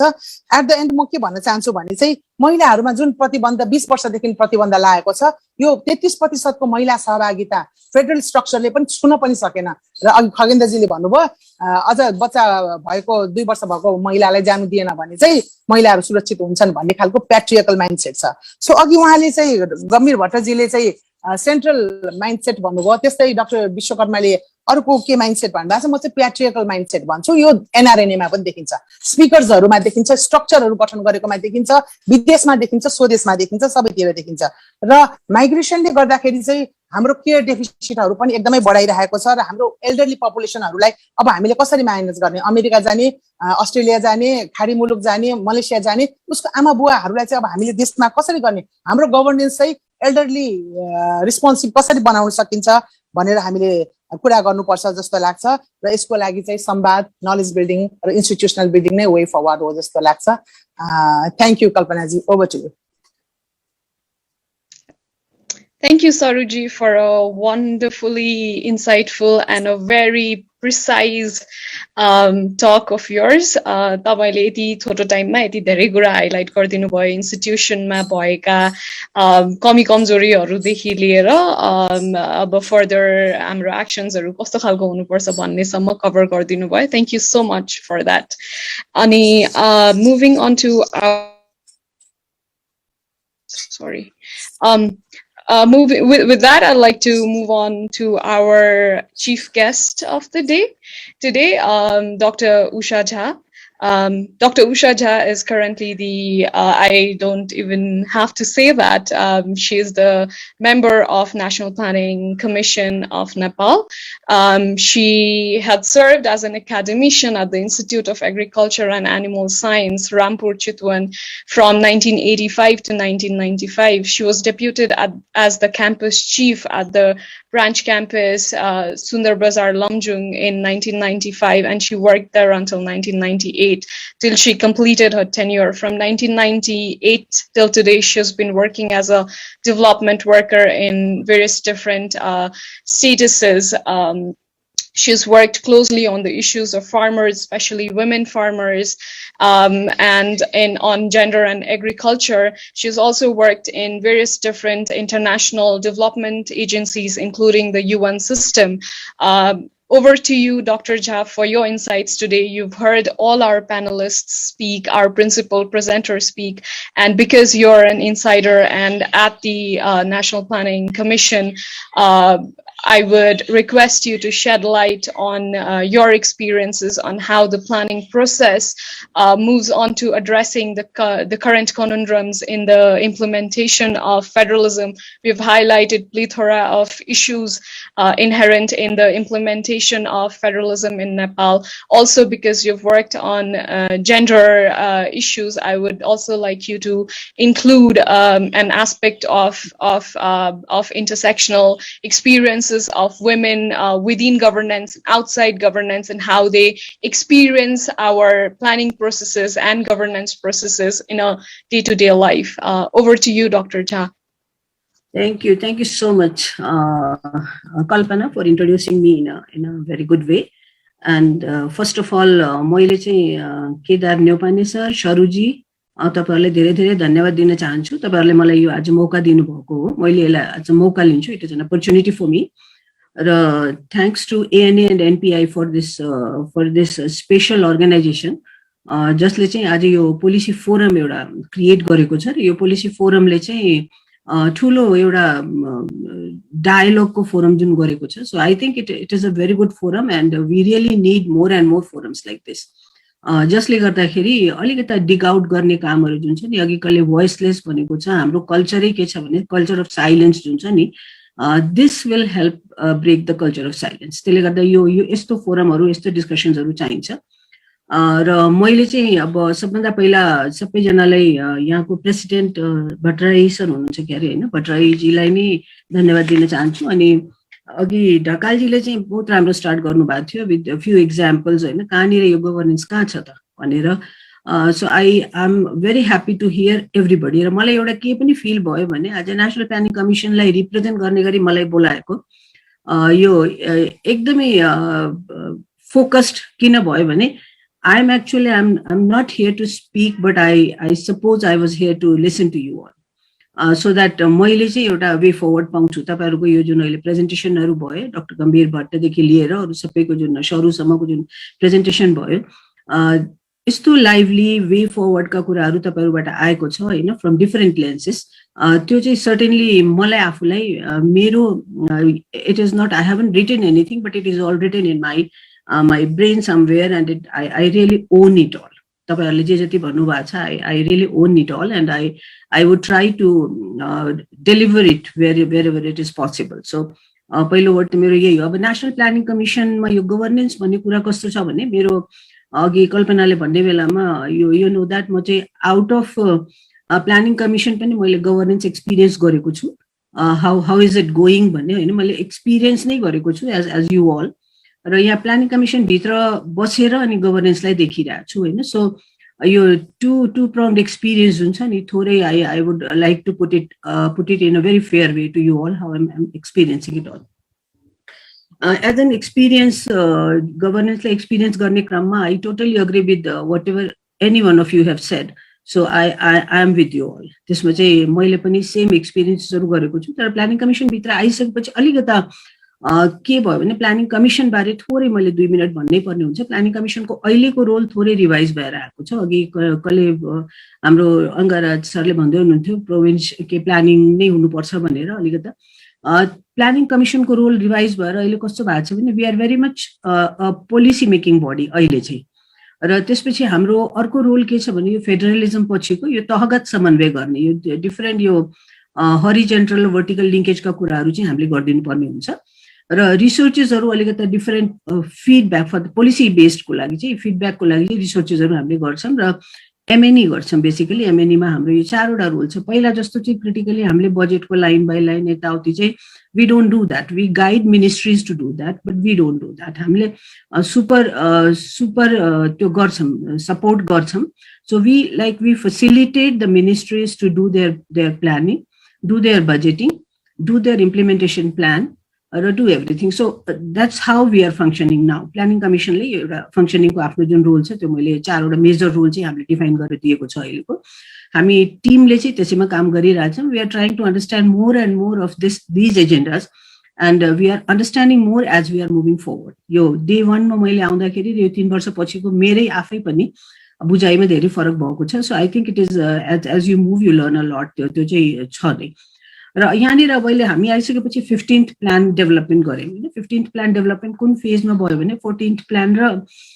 एसडिजीका कुराहरू धेरै आइरहेको थियो मैले अलिकति यसलाई के लेन्सले बोल्न खोजिरहेको छु भने पिपल्स फर्स्टलाई कसरी प्लानिङ कमिसनले बुझेको छ तपाईँहरूको एउटा एजेन्डा छ पिपल्स फर्स्ट भनेको प्लानिङमा के हुन्छ र इम्प्लिमेन्टेसनमा के हुन्छ त्यो चाहिँ फरक छ प्लानिङमा चाहिँ पिपल्स फर्स्टलाई राखेकै छ पिपल्स फर्स्टलाई कसरी राखेको छ आई वुड टेल यु अब संविधानमा त मैले भनिरहनै परेन त्यसले चाहिँ ट्राई गरेको छ सबैको राइट्सहरू इन्स्योर गर्नलाई एसडिजीले चाहिँ आफैमा चाहिँ अब पुरा सस्टेनेबिलिटी र इन्क्लुजनलाई प्रायोरिटाइज गरेर हामी एमडिजीबाट एसडिजीमा आएका हौँ सो अहिलेको 15th 5-year प्लानले 2-3टा आधार लिएको थियो एउटा एसडिजी लिएको थियो अर्को इन्टरनेसनल कमिटमेन्ट्सहरू जुन छ हाम्रो र इन्क्लुजन चाहिँ एकदमै ठुलो एजेन्डा नै थियो इन्क्लुजन ठुलो एजेन्डा थियो र त्यसपछि हामीले अब एसडिजीका 17वटा गोललाई कसरी अर्गनाइज गर्ने भनेर त्यसमा चाहिँ हामीले काम गर्दै जाँदाखेरि अब यो 15औं योजनालाई पञ्चवर्षीय योजनालाई हामीले बेसिकली यसलाई समृद्ध नेपाल सुखी नेपालीको टर्म्समा चाहिँ डिफाइन गरेको समृद्ध नेपाल सुखी नेपाली गर्ने क्रममा चाहिँ we really define this as 10 goals र यो 10वटा जुन गोल छ त्यसमा चाहिँ बेसिकली समृद्धिको कुराहरू गर्ने बेलामा हामीले इक्विटेबल इन्कमका कुरा गरेका छौँ होइन अब यसमा धेरै फिलोसफी छैन सिम्पल यसलाई कसरी सिम्प्लिफाई गरेर हामीले लान सक्छौँ भनेर यो 17वटा एसडिजीको गोललाई 10वटा गोलमा कन्भर्ट गरेर त्यसपछि यसलाई हामीले 15औं योजनामा कन्भर्ट गरेका छौँ त्यता प्रोस्पेरिटी कसरी आउँछ भने इक्विटेबल इन्कम भयो भने मात्रै आउँछ भन्ने एउटा अलिकता र this has not been developed only by the 6 or 7 members or different ministries in Kathmandu more than 5,000 पिपलको चाहिँ पार्टिसिपेसन थियो यसमा यो डेभलपमेन्ट फेजमा हामीले सबै प्रोभिन्सियलमा लोकलमा अनि डेभलपमेन्ट पार्टनर्सहरूलाई beyond development partner NGOs INGOs everybody was involve in this process र अहिलेको टिम चाहिँ अलिकति डेभलपमेन्ट बुझेको टिम भएकोले we all try to incorporate as much as we can र वी डिड द्याट अनि अब त्यो फ्लज छैन भने चाहिँ फेरि I am not going to claim that but then we tried not to have any flaws होइन अब यो नेक्स्ट फेजमा फेरि पनि त्यसलाई हामीले रिभाइज गरेर त्यसमा चाहिँ अर्को पनि आउन सक्छ होइन त्यहाँ बेसिकली इक्विटेबल इन्कमका कुरा गरेका छौँ ह्युमन रिसोर्स पोटेन्सियलको म्याक्सिमम युटिलाइजेसनका कुरा गरेका छौँ प्रोडक्सन प्रोडक्टिभिटी बढाउने कुरा गरेका छौँ समृद्धिका लागि होइन र त्यसपछि बेसिकली इन्फ्रास्ट्रक्चर चाहिँ कुरा गरेका छौँ स्पेसली समृद्धिमा 4वटा गोल राखेका छ र इन्फ्रास्ट्रक्चर र इन्टर कनेक्टिभिटी कनेक्सन नभएसम्म हामी एकदम आइसोलेसनमा काम गरिरहेछौँ भने यो 4वटा चाहिँ हामीले समृद्धिमा राखेका छौँ भने सुखी नेपालीमा बेसिकली अब एउटा डिसेन्ट लाइफ चाहिन्छ where we see about the health and education thing होइन अनि अब सोसियल इन्फ्रास्ट्रक्चरको कुराहरू सुखी नेपालीमा हामीले ल्याएका छौँ एउटा डिसेन्ट लाइफको कुराहरू गरेका छौँ सेफ सिभिलाइज र जस्ट सोसाइटीको कुरा गरेका छौँ त्यो चाहिँ यसमा सुखी नेपालीको त्यो गोलमा राखेका छन्। हेल्दी एन्ड ब्यालेन्स्ड इन्भाइरोन्मेन्टका कुरा पनि गरेका छन् र त्यस्तै गुड गभर्नेन्सका कुरा पनि त्यसैमा गरेका छन्। गुड गभर्नेन्स चाहिँ हुनुपर्छ भन्ने कुरा चाहिँ गुड गभर्नेन्सलाई फर्दर डिफाइन्ड डकुमेन्टहरू म इन्भाइट पनि गर्छु हजुरहरूलाई, you go to see document on the website. Comprehensive डेमोक्रेसीका कुराहरू छ त्यसमा होइन, र नेसनल युनिटी, सिक्युरिटी र ह्याप्पिनेसको कुराहरू छ। त्यसले गर्दा यो जुन छ एउटा प्याकेज चाहिँ 15th प्लानले बोलेको छ। 15th प्लानले बोलेका कुराहरूको आधारमा अब अहिले हाम्रो सबै मन्त्रालयहरूले आफ्नो आफ्नो प्लानिङ त्यसरी गरेको छ। व्यवहारमा म पछि आउँछु, अहिले चाहिँ हाम्रो डकुमेन्टेसनका कुराहरू मात्र मैले क्लियर गरिरहेको छु। सबै मन्त्रालयले यही एसडिजी र अदर इन्टरनेसनल कमिटमेन्ट्सको आधारमा हामीले 15th प्लानको डकुमेन्ट बनाएका छौँ, पञ्चवर्षीय योजना बनाएका छौँ। यसमा लङ टर्म भिजन पनि राखेका छौँ। अब सर्टेन बिचबिचमा आएको हाम्रा डिजास्टर्सहरूले हामीले अलिकता लुक ब्याक भनेर भन्छ, and we will have to look back, but then we are ambitious in terms of the indicators that we would want to achieve by the end of 25 years।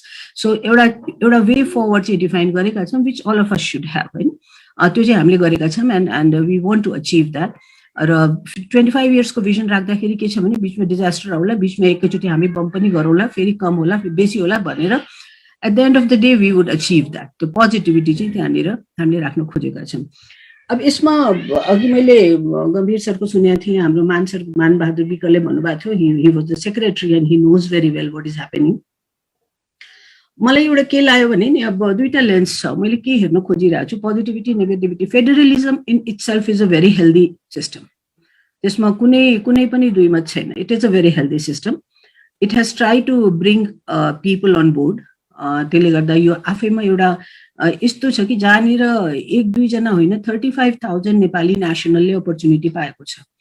अब मैले फेरि positive side अहिले भन्छु, त्यसपछि negative भन्नुला, फेरि planning कमिसनको भएकोले positive मात्रै भन्यो भने चार्ज नहोस्। त्यो 35,000ले अपर्च्युनिटी पाएको छ। 35,000ले आफ्नै मान्छे राखेछ भने पनि हिजोको दिनमा चाहिँ 35 जनाले पाउनु र आज 35,000ले पाउनु भनेको चाहिँ आफैमा एउटा उपलब्धि हो जस्तो लाग्छ मलाई। त्यसले गर्दा I really want to appreciate this federalism because it has given opportunity to 35,000 people. 41% of women on board, दलितहरू छन् अन बोर्ड छन्, बुझे पनि नबुझे पनि। देन आई नो द्याट धेरैले बुझेकै छैन म कहाँ छु भने, म किन आएँ, म कसरी आएँ, मैले बुझेको छैन। I have done all those researches, but still the figure says that they are on board होइन। त्यसले दे आर अन बोर्ड। र अब सर्टेन लेभल अफ डिसेन्ट्रलाइजेसन छ, नभएको चाहिँ होइन। Certain level of more of centralization छ, but then certain level of decentralization छ। विदिन द गिभन डिसेन्ट्रलाइजेसन एउटा युनिटले चाहिँ फङ्सन गर्छ, त्यो फङ्सन गरिरहेछ। Because when I imagine of one of the municipality, एउटा भिलेज म्युनिसिपालिटीमा म जान्छु, त्यो भिलेज म्युनिसिपालिटीमा जाने बेलामा त्यहाँनिर पैसा आउने भनेको एटलिस्ट 10-12वटा विन्डोजहरू छन्, 10-12वटा विन्डोजबाट पैसा आउँछ। अब फ्लज के भयो भनेको त त्यहाँ इलेक्टेड लिडर्सहरू जो आएको छ नि, दे आर नट क्यापेसिटेटेड। हामीले फेडरलिजम ल्यायौँ तर ट्रान्जिसन फेज राखेनौँ के। ट्रान्जिसन फेज अलिकति यसको इम्प्लिमेन्टेसनको लागि ट्रान्जिसन फेज राखेको भए okay, first build the capacity and then do that. त्यो गरेको भए, क्यापेसिटी बिल्डिङ भइसकेको भए, मास्टर प्लान के हो, प्लानिङ कसरी हुन्छ, कहाँनिर पैसा हाल्दा सोसियल इन्फ्रास्ट्रक्चर हुन्छ, के हाल्दा फिजिकल इन्फ्रास्ट्रक्चर हुन्छ, के हाल्दाखेरि हाम्रो पालिकाको विकास हुन्छ भन्ने कुरा चाहिँ सुरुमा सिस्टमेटिकली हामीले एजुकेट गरेनौँ। सिस्टमेटिकली हामी एजुकेट नगरेकोले 81 भयो। संविधानले एकल अधिकार र साझा अधिकार डिफाइन गरिदियो। इलेक्सनमा सबैजनाले अब 753वटा सरकार हुन्छ, 761वटा सरकार हुन्छ भनेर, एउटा सिंहदरबार हुन्छ भनेर एउटा स्लोगन बनाइदियो होइन। So that was very damaging मेरो विचारमा भन्नुहुन्छ भने। त्यो जुन एउटा स्लोगन आयो नि 753वटा 761वटा सरकार हुन्छ, ल अब त के, अब हामी त सिंहदरबार हुन्छौँ भने, simply as a citizen of Nepal, I think that was a big damage to the nation. त्यो त्यसरी हुँदैन, इन्टरकनेक्टेड त हुनै पर्ने हुन्छ। एउटा फ्यामिली भित्र पनि बाउ छोरा छोरी सर्टेन लेभल अफ लिबर्टी चाहिँ हुन्छ, तर पनि कनेक्सन चाहिँ हुन्छ। कनेक्सनै भएन भने we just cannot live in an isolated way. एउटा म्युनिसिपालिटी एकदमै आइसोलेसनमा सर्भाइभ गर्न सक्छ भने that is not the practical thing होइन। त्यो प्र्याक्टिकली त्यो पोसिबल हुँदैन। इन्टरफियरेन्स कुन लेभलको हुनुपर्छ?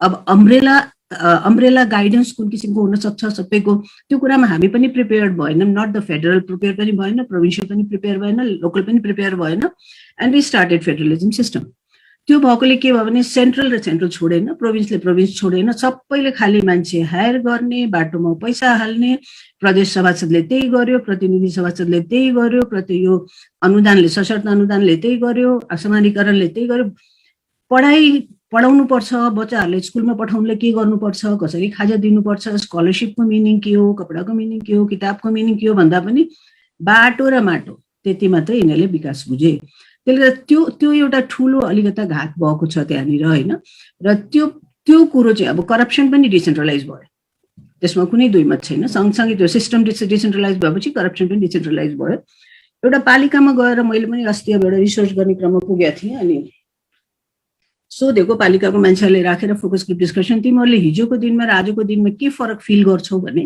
भन्छन् उनीहरूले पहिला भोइस थिएन पहिला बोल्दैन थियो पहिला कहाँ पुर्याउने भन्ने थियो भने आजको डेटमा उनीहरूले भन्छन् हामीले गएर सोध्यौँ भने एउटा त के भन्छन् भने तपाईँहरू 4 जना 5 जना आउनुहुन्छ सेम क्वेसन लिएर आउनुहुन्छ त्यो तपाईँको इन्ट्रेस्टको कुरो हाम्रो इन्ट्रेस्टको कुरो होइन भनेर पनि भन्छ दोस्रो कुरो के भन्छन् भने हाम्रो इन्ट्रेस्टको कुरा गर्नुहुन्छ भने हामीलाई यो कुराहरू चाहिन्छ यस्तो यस्तो चाहिन्छ भने अब बोल्न चाहिँ थालेका छन् त्यसले गर्दा हिजोको दिनमा आजको दिनमा परिवर्तन नआएको होइन सर्टेन कुराहरू फ्लजहरू छ फ्लजहरूमा अब एउटा अर्को पनि मैले ठुलो फ्ल के दिन्छु भने हाम्रो नेपालको कन्टेस्टमा एटलिस्ट यो इलेक्सनको कस्ट धेरै हाई छ कुनै पनि एउटा लिडर इलेक्सन जितेर आएको छ भने he has spend so much of money अनि उसको ड्राइभिङ फोर्स के हुन्छ भने एउटा पोजिसन पाउनु र पहिला त्यो कम्पेन्सेसन लिनु मैले अब त्यो माथिबाट हेर्दाखेरि मैले त्यही देखिरहेको छु होइन त्यो ड्राइभिङ फोर्स त्यही हुन्छ सो यो जुन यो इलेक्सनको सिस्टम छ यो सिस्टमलाई हामीले कसरी चेन्ज गर्ने हो त्यसमा पनि अब अलिकता रियलाइजेसन त छ फेरि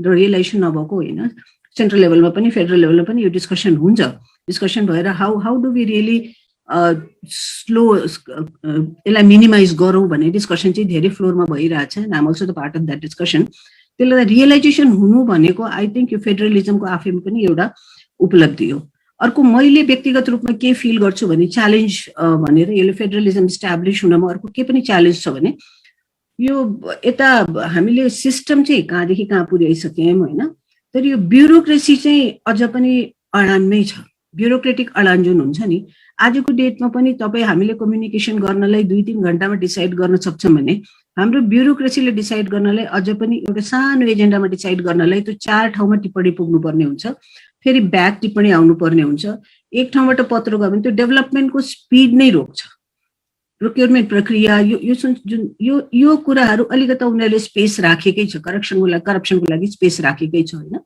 so big attack is needed over there त्यो जुन छ नि त्यहाँनिर हामीले अट्याक गर्न सक्यौँ भने त्यो चाहिँ अलिकता त्यसको लागि पनि फेरि धेरै कुराहरू भइरहेछन् अब होइन मान्छेहरूले मलाई एउटा राम्रो के लाग्छ भने being the member of the national planning commission I see that people have realized what are the flaws and how we need to take care of that. Exactly answer त अहिले आइहाल्को छैन होइन र भेरी ट्रान्जिसन फेजमै छौँ हामीले आफैले पनि एउटा ट्रान्जिसन फेज राखेनौँ फेडरलिजम आफै पनि ट्रान्जिसन फेजमा छ त्यसले गर्दा ओभर एक्सपेक्टेसन गर्नु पनि म चाहिँ I wouldn't expect a lot तर अहिले जे भइरहेछ that is not very bad if it's not very good that's not very bad corruption चाहिँ हामीले अलिकति करप्सनको मात्रा कन्ट्रोल गर्न सक्यो इलेक्सनको यो कन्ट्रोल गर्न सक्यो भने ब्युरोक्रेटिक सिस्टम अलिकति अझ हेल्दी बनाउन सक्यो भने अब सामान्य प्रधानमन्त्रीज्यूले पटक पटक यो कुरा भन्नुहुन्छ भन्न त होइन हामीले पेपरलेस गर्नुपर्छ फास्ट कम्युनिकेसन गर्नुपर्छ होइन तर इट्स नट वर्किङ यो and we really need to find that thing where he wishes but it is not working होइन त्यसले गर्दा certain things that is breaking the mold type को भइरहेछ and someone needs to really break that mold that's very important र अब अरू मैले हेर्दाखेरि अब हामीले अहिले नेसनल प्लानिङ कमिसनले एउटा त्यो एचआर प्लान हामी डेभलप गरिरहेछौँ बेसिकली ह्युमन रिसोर्स प्लान चाहिँ अहिलेसम्म अब म चाहिँ बेसिक एजुकेसन हेर्ने भएकोले अब मैले मेरो आफ्नो सेक्टरमा मैले कसरी गभर्नेन्स हेरिरहेको छु भने मिनिस्टर अफ एजुकेसनले मिनिस्टर अफ हेल्थले अझ पनि धेरै सेन्ट्रलाइज्ड मानसिकताबाटै काम गरिरहेछ अहिले पनि ऐन कानुन सबै यतैबाट निर्देशनहरू गइरहेछ जबकि संविधानले एकल अधिकार र साझा अधिकारको कुरा गरेको छ तर फेरि अर्को यसको के हो भने अहिले नै एकल अधिकार र साझा अधिकार लिने क्यापेसिटी छ त लोकल गभर्मेन्टसँग छैन। अब 12th क्लाससम्म लोकल गभर्मेन्ट एउटा गाउँपालिका जहाँ चाहिँ अहिले पढेर आएकै छैन मान्छे, गाउँपालिकाको जो लिडर भएको छ he might not be, he or she might not be even class 12 pass, उसले चाहिँ म्यानेज गर्नु पर्यो क्लास 12 को क्लाससम्मको होल पढाइ लेखाइ भनेपछि हामीले डिमान्ड गर्नुभन्दा पनि हामीले कहीँ न कहीँ सुधारको बरु यहाँनिर यो चाहिँ अलिक नमिलेको जस्तो छ भने हामीले बोलिदिनु पर्ने हुन्छ। यो 12th क्लाससम्मको जिम्मेवारी लोकल गभर्मेन्टलाई दिनु भनेको त्यो आफैमा चाहिँ अलिकति ठुलो एकाडेमिक त्यसमा चाहिँ अलिकति ठुलो गल्ती नै भए जस्तो लाग्छ मलाई। यो नसक्ने कुरा हो। 10 वर्षपछि होला जुन दिन हाम्रो देशमा सिस्टम हुन्छ कि ल ब्याचलर्स पास मात्रै अथवा मास्टर्स पास मात्रै चाहिँ इलेक्टेड लिडर्स आउन्, त्यस्तो अवस्थामा चाहिँ हुन सक्ला। तर यसले पोलिटिकली मोटिभेटेड लिडर्सहरू जहाँनिर क्वालिफिकेसनको कुनै क्राइटेरिया हुँदैन, एकाडेमिक क्वालिफिकेसनको क्राइटेरिया हुँदैन, त्यहाँनिर 12th क्लाससम्मको पढाइको जिम्मेवारी चाहिँ लोकल त्यसलाई दिनु भनेको आफैमा एउटा। फेरि अर्को के भइरहेछ भने म्युनिसिपालिटी पछि चाहिँ नियम कानुन बनाइरहेछन्। फेरि नियम कानुन एउटा अम्ब्रेला एक्ट चाहिँ अब शिक्षा नीति छ होइन, शिक्षा नीति भए पनि म्युनिसिपालिटी पछि चाहिँ आफ्नै नियम कानुन जुन बनाइरहेछ। अब हरेकको स्वास्थ्य नीति, शिक्षा नीति, जेसीको नीति, कृषि नीति सबै, अनि अब यसमा चाहिँ डेभलपमेन्ट वर्करहरूले कन्फ्युज गरिदिएको छ। प्रादेशिक सरकारले र लोकल सरकारले डेभलपमेन्ट वर्करहरू त्यही जान्छन्, त्यहाँ गएर चाहिँ अब 2 जना कन्सल्टेन्ट पठाइदिन्छ नेपालीहरूलाई। पठाइसकेपछि अब हामी नै हौ, तपाईँ हामी मध्ये नै हो, कोही जान्छ भोलि अब म बाहिर आइसकेपछि नो वन नोज होइन, मै जाउँला। तर द्याट इज समथिङ कि होइन, अब जस्तो भने पनि शिक्षा नीति त शिक्षा नीति नै हो नि। त्यसले गर्दा त्यसमा पनि अब अलिकता कसको डाइभर्सिटी त डाइभर्सिटी अलरेडी नेपालमा छँदैछ, त्यस विदिन द्याट पनि हामी थुप्रो डाइभर्सिटी क्रिएट गरि पनि रहेछौँ। So I think that space is created due to this federalism implementation pattern. अहिले चाहिँ त्यस्तो कुराहरूलाई हामीले अलिकति चेक एन्ड ब्यालेन्स गर्न सक्यो भने त्यस्तो सिस्टमहरूलाई हामीले चेक एन्ड ब्यालेन्स, जस्तो अब क्लास 8 सम्मलाई ठिक छ ल, पहिला जस्तो थियो नि क्लास 8 सम्म चाहिँ लोकल गभर्मेन्टलाई दिने, त्यसपछि प्रोभिन्सियल दिने। अब रिभिजिट त गर्नै पर्ने भइरहेछ, रिभिजिटको लागि सबै कुराहरू पनि भइरहेछ होइन। रिभिजिट कसरी गर्ने भन्नेमा चाहिँ अब गभर्मेन्टले थिङ्क नै गर्नुपर्ने हुन्छ। तर things are working, there are things that needs to be improved and we really look into that. मलाई चाहिँ त्यस्तो लाग्छ, एकदम सिस्टम फेल भएको चाहिँ छैन, system is very good for the पिपललाई फर्स्टमा राख्ने हो भने this is the best system. फेरि पनि सेन्ट्रलाइज गर्ने हो भने people would not get the opportunity. So how do we really control the loopholes, त्यो चाहिँ हामीलाई हाम्रो क्यापेसिटीमा डिपेन्ड गर्छ। The people like us, we really need to find the way forward so that we can really fill all the loopholes and make it move smoothly. त्यो चाहिँ हाम्रो आवश्यकता छ होइन। त्यसले गर्दा म चाहिँ व्यक्तिगत रूपमा यहाँ सर्टेन क्वेसन्सहरू आइरहेछ। Can we have some education system for all? Doctor Usha, what toll you see of NPIN and on this? कसले यो क्वेसन सुरु के हो त्यो? यो जस्तै हजुर डाक्टर साहब होइन रोल तपाईँहरूको रोल जुन छ नि, I appreciate this discussion today होइन। र मलाई के लाग्छ भने अब फोकस्ड भएर जस्तो गभर्नेन्स त अब छँदैछ होइन, पोलिसीको त्यो छँदैछ, तर जस्तो एजेन्डा छ नि, एजेन्डामै पर्टिकुलर जस्तो अब 17वटा गोल छ एसडिजीको, तपाईँले कुनै दिन फोकस भएर, I don't know if you have done that or not होइन, पहिला पनि भइसकेको रहेछ series of discussions, I am the last one to be here. Goal wise तपाईँहरूले अलिकति डिस्कसन फोरम क्रिएट गर्न सक्नुभयो भने, सर्टेन रिकमेन्डेसन्सहरू ल्याउनु भयो भने पोसिबली गभर्मेन्ट अफ नेपालले त्यो चाहिँ, किनभने हामीले एकैचोटि के हुन्छ भने सजिलो, सबभन्दा सजिलो के छ भने दिस इज नट वर्किङ होइन, यो त हुँदैन, यो त दुइटै कोइनको दुइटै साइड हामीले हेरौँ। म चाहिँ के रिक्वेस्ट गर्छु भने तपाईँहरू जस्तो इन्टेलेक्चुअल्सहरूले कोइनको दुइटा साइड हेरौँ, पहिला वाट इज वर्किङ पनि हेरौँ, वाट इज नट वर्किङ पनि हेरौँ, र how do we really improve on that. त्यो खालि वर्किङ काम गर्दैन, यस्तो हुँदैन, यस्तो कुरा भयो, यो भयो, त्यो भयो, किन भयो भन्ने कुरा र कसरी सुधार हुन्छ भन्ने कुरा, दुईटा कुरा चाहिँ आयो भने त्यो चाहिँ रियली सहयोग हुन्छ। र 17वटा गोलमा तपाईँले अलिकता ग्रासरुट्स लेभलमा पिपल्स पर्सपेक्टिभ के, अब नेताहरू त धेरै एजुकेटेड छन्, नेताहरूले धेरै कुराहरू जानेका छन्, नेताहरूलाई सुधार गर्नलाई it has to be people speaking on ground. पिपललाई कसरी प्रिपेयर गर्ने हो, पिपललाई कसरी बोल्न लाउने हो, आफ्नो एजेन्डामा कसरी बोल्न लाउने हो। पिपल पनि अहिले यो जुन 761वटा सरकार भए उनीहरू पनि केमा ओरिएन्ट भयो भने माटो र बाटोमै ओरिएन्ट भइदिए कि। सो सोसियल इन्फ्रास्ट्रक्चर जुन छ नि हाम्रो स्लोली विक भएको छ। हामीले 41% वुमेन रिप्रेजेन्टेसन भन्छौँ होइन, रिप्रेजेन्टेसन भए पनि that has not yet been meaningful. So त्यसलाई मिनिङफुल बनाउनलाई तपाईँले डिस्कसन चलाउनु पर्छ होइन। How do we really ensure that okay meaningful participation छ। दलित छ भने दलितको मिनिङफुल छ। मैले एउटा महिला भेटेको ऊ इलेक्ट भएर आएको छ, वुमेनको सिटमा इलेक्ट भएर आएको छ। उसले के भन्यो भने तिमी, अनि मैले सोधेँ तिमीलाई थाहा छ तिमीलाई कन्स्टिट्युसनले राइट दिएको छ, तिमी बाई राइट आएको छौ, दिस इज योर राइट होइन। अनि होइन हजुर म त घरमा थिएँ, म एउटा स्कुलमा पढाउँथेँ, मेरो हस्बेन्डले सिट पाएन छ अनि त्यही पनि उसले छोड्न चाहेन, त्यसैले मेरो नाम लगाउँदै मलाई त केही पनि थाहा छैन भने। This is how many of the women कम होइन। एउटा विन्डो क्रिएट गरेको छ। अनि त्यही पनि अघि सरुले भन्ने बेलामा त्यो पेट्रियार्कल जुन छ नि यो ग्लोबल हो, यो रोग चाहिँ ग्लोबल हो, but then let's work for Nepal. Let's work for Nepal. Dr. Jha, sorry to interrupt. You might need to wrap up in another 2 minutes. I'll wrap up. Okay. And when it comes to people, I'm always keep on speaking. I'm sorry about that.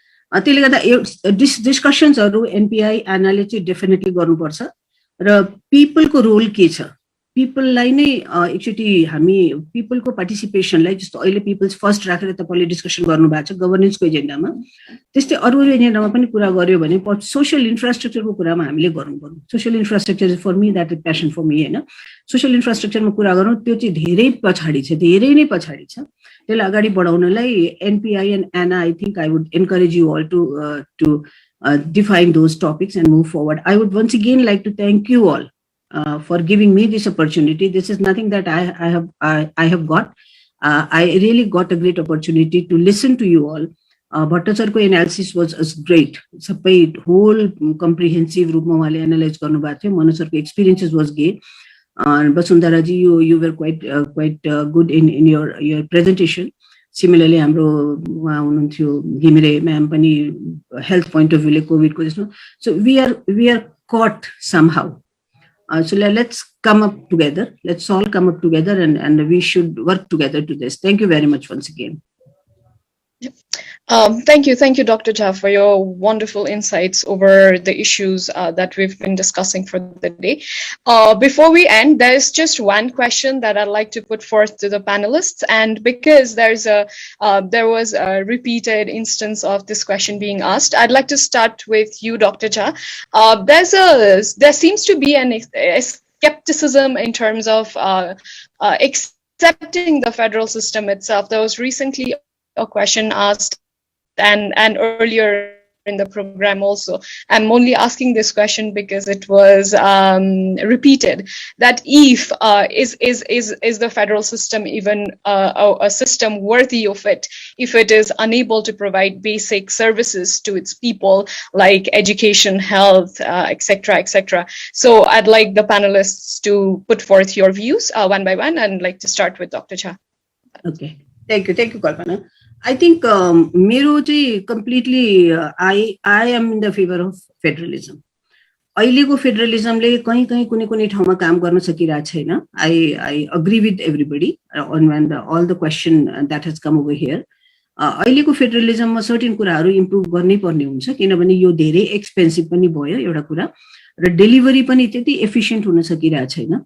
र political लिडर्सहरूको maturity अलिकति political maturity त अब छ तर political maturity जुन हुन्छ नि when it comes to the development त्यहाँनिर कुनै पोलिटिक्स हुँदैन. when it comes to education कुनै पोलिटिक्स हुनु हुँदैन. हेल्थ एन्ड एजुकेसन कुनै पोलिटिक्सको कुरा होइन. पोलिटिकल एजेन्डामा चाहिँ पोलिटिक्सको कुरा गर्नु तर डेभलपमेन्टको एजेन्डामा चाहिँ पोलिटिक्सको कुरा नगर्नु भन्ने त्यो बुझाइ चाहिँ पोलिटिकल लिडर्सहरूमा चाहिन्छ. Federalism in itself is a great property. It should not be lost. We really need to work to revise it a little bit. Thore revise we have experienced now. So I think our experience will help us make changes wherever it is possible. तर खासै अब त्यो school of thoughts हरु धेरै हुन्छ तर I have seen it working. I have seen people enjoying this federalism. So I think if we really care for the people, we should care federalism. Thank you. Thank you so much for your insight. I'd like to request other panelists as well, like if you wish to already running out of time, so I'm unable to accommodate all of you in terms of the questions and the answers as well. So if anyone at all from our panelists would like to attend to that question. Saruji, you want to? हजुर हैन अब फेडरलिजमबाट पछाडी Yes, sure. हजुर फेडरलिजमबाट पछाडी फर्किने होइन हामी सबैजनाले एउटा एक्सेप्ट गरिसक्यौं कि यसको लागि टाइम लाग्छ यो ओभरनाइट हुनेवाला छैन पिपलको पनि कन्ट्रिब्युसन चाहिन्छ हैन यसमा त्यो अघि स्ट्रक्चरमा पोलिसिजहरुमा रिफर्महरु चाहिन्छ पोलिटिकल पार्टीको चाहिँ सबैभन्दा पहिला डाक्टर भट्टले भने जस्तै पोलिटिकल कमिटमेन्ट चाहिन्छ सिटिजनहरुको पनि यसमा ओनरशिप चाहिन्छ अहिले लोकल लेभलमा धेरै ओनरशिपहरु देखेको छ हामीले यसका सकारात्मक पक्षहरुको चाहिँ कुराहरु गरेनौं हैन एकदम सेन्ट्रलाइज भएको सिस्टमहरुलाई चाहिँ अब गाउँ गाउँमा चाहिँ एउटा पर्यटनको कृषिको जुन एउटा तयारीहरु सुरु भएको छ त्यसलाई त हामीले चाहिँ उ गर्न सक्दैनौं त्यसकारणले हामी ब्याक जाने होइन कि यसलाई चाहिँ कसरी चाहिँ स्ट्रेन्थन गर्ने र अलिकति स्पिडको सँग चाहिँ स्ट्रेन्थन गर्ने नै यसको चाहिँ वे आउट हुन्छ जस्तो लाग्छ मलाई थ्यांक यू कल्पना जी कल्पना जी म एकदम क्विकमा एउटा मात्रै कुरा राखे Sure, please go ahead. मलाई चाहिँ के लाग्छ भने सरोजीले भने जस्तै यो ब्याक जाने कुरा भन्दाखेरि नि हामीसँग एक खालको सिस्टम त पहिलादेखि नै पनि थियो हैन हामीले अब नाम मात्रै यो फेडरल भनेर भनेको थिएनौं हैन हामीसँग त थियो नि लोकल लेभलको सबै कुरा थियो त्यो म धेरै एक्सप्लेन गर्दिन मैले हैन तर मेन कुरा चाहिँ न्यू स्ट्रक्चर आउँदाखेरि पनि हाम्रो चाहिँ यो पिपल्सको भोइसलाई चाहिँ कसरी ल्याउने र त्यसलाई चाहिँ कसरी इन्टरकनेक्टेड वेमा लाने भन्ने कुरा चाहिँ स्टिल ग्याप भइराख्यो हैन अघि हाम्रो डाक्टर झाले भन्नुभयो जस्तै त्योलाई ग्यापलाई चाहिँ हामीले फुलफिल गर्नलाई चाहिँ एटेम्प्टहरु बढाउने हो भने अब I don't think we should go back to federalism म त नट ह्याभिङ फेडरलिजम तर फेडरलिजमको धेरै एडभान्टेजहरुलाई चाहिँ आत्मसात गर्दै यो कनेक्टिभिटी र अब यो भनौं न एकदम लोएस्ट अफ द लोएस्ट टायरमा बस्ने पिपलको भोइसलाई कसरी ल्याउने भन्ने कुरा चाहिँ अलि मोर फोकस गर्नुपर्ने भन्ने लाग्छ म 1 मिनेट मेरो हजुर म 1 मिनेटमा यसको अंगाजी बोल्नु लेट मी बी प्रोभोकेटिभ यो फेडरलिजम ब्याक जाने नजाने वसुन्धराजी साथीभाइहरु तपाई हाम्रो कन्ट्रोलमा छैन at the end of the day हाम्रो के भइरहेछ भने हामी सिस्टमलाई सधैँ यो काम गरेन भन्छौं we have seen many kind of federalism many kind of central system to decentralize system to devolution of power around the world सिस्टमले काम गरेन भन्ने दिमागमा छ नि हाम्रो चाहिँ यो सिस्टम होइन कि पोलिटिकल प्रोसेस पोलिटिकल कल्चर यही नै रुट कज लिडरशिपमा छ कि यो चाहिँ रुट कज चाहिँ अब हेर्नुहोस् यदि नेक्स्ट 5-7 वर्षमा चाहिँ यही किसिमको पोलिटिकल कल्चर रहिरह्यो कति युफोरिया थियो डेभलपमेन्टको भन्नुहोस् त ओलीजी आउने बेलामा चाहिँ मलाई लाग्थ्यो कि अब नेपालले 10 वर्षमा 10% को ग्रोथ रेट लिन्छ त्यो भयो भने हामी पनि अरु कन्ट्रीसँग कम्पिट गर्छौं भन्ने त्यो किसिमको त्यो पोजिटिभनेस थियो नि त्यो अहिले छ त्यहाँ अहिले त गर्दा गर्दा फेडरलिजम हुँदैन भन्ने प्रस्तावहरु पोलिटिकल पार्टीजहरुले ल्याउन थालिसके त्यसैले अबको मेन कुरो भने के हो भने पोलिटिक्सको डाइरेक्सन कता जान्छ त्यसमा प्लेयरहरु पनि छन् हाम्रो जियोपोलिटिक्स छ नर्थ छ साउथ छ अरु छन् यता छन् उता छन् अब एजेन्डाहरु भन्दा पनि मलाई के लाग्छ भने यो अघि हाम्रो डाक्टर झाले पनि भन्नुभयो जस्तो लाग्छ यो पोलिटिकल पार्टी फाइनान्सिङ दिएर इलेक्ट्रोल इन्टिग्रिटी देखि लिएर हाम्रो इन्टर पार्टीको जो डेमोक्रेसी छ अनि अर्को यो इलेक्ट्रोल प्रोसेस जो छ कति कस्टली छ त्यहाँ पैसा चाहियो नेताहरुलाई जम्मा गर्नु पर्यो अनि त्यो भए हुनाले करप्ट हुने हो त्यो देखिदै छ त्यहाँ अब मैले त पोलिटिकल कल्चर त अघि पनि भने सोशल एकाउन्टेबिलिटीको कुरो गर्छौं सोशल कन्ट्र्याक्टका कुरो गर्छौं आखिर नेपालमा सिभिल सोसाइटी हराइसक्यो अहिले किनभने हामीहरु जस्ता पनि यो पार्टीका विरुद्धमा बोल्यो भने कहिले यसले हामीलाई नोमिनेट नगर्ने हो कि प्लानिङ कमिसनमा भोलि बिहान भन्ने टाइपको चाहिँ मेन्टालिटी छ हामी जस्तो विद्वानहरुमा पनि सिभिल सोसाइटीको मुभमेन्ट नै करिब करिब कोल्याप्स हुने अवस्थामा भइसक्यो कि नेपाल अब फेडरलिजमको कुरो आयो त्यहीँनेर के छ भने लोकल लेभलमा ठुलो एक्सपिरियन्स छ अब प्रब्लम चाहिँ प्रोभिन्सियल लेभलमा छ कि त्यसलाई हामीले रिथिङ्क गर्नै पर्ने भएको छ कि त्यो मेन्टेन्सको डुप्लिकेसन भनौं अथवा त्यसको इफेक्टिभनेस भनौं त्यही माथिको गलत कल्चर जति अहिले प्रोभिन्सतिर हिँडिरहेछ माथि जे गरे त्यही गर्ने हुन् नि यिनीहरूले त्यो प्रोभिन्सियलहरूले मलाई एउटा मात्रै राम्रो काम भनेर देखाइदिनुहोस् त प्रोभिन्सियल मान्छेहरूको त्यो भएका हुनाले पोलिटिक्सको कल्चरलाई इम्प्रुभ गर्न हामीले के रोल खेल्न सक्छौं त्यतातिर सोचौं कि यो सानातिना यता फिक्स उता फिक्स गरेर चाहिँ नेपालको समस्या फिक्स हुनेवाला छैन thank you Thank you, Dr. Tamil Sinha, for your straightforward analysis of it. And anybody else from our panelists? If Dr. Bhatta, would you like to? Yeah, I would like to add something to echo in what Dr. Angar has said, and then add something. I think at the end of the day, can you hear me? Hello? Yeah. Yes. Can you hear me now? Okay. Pragati, yes. Suन्नुहुन्छ मलाई?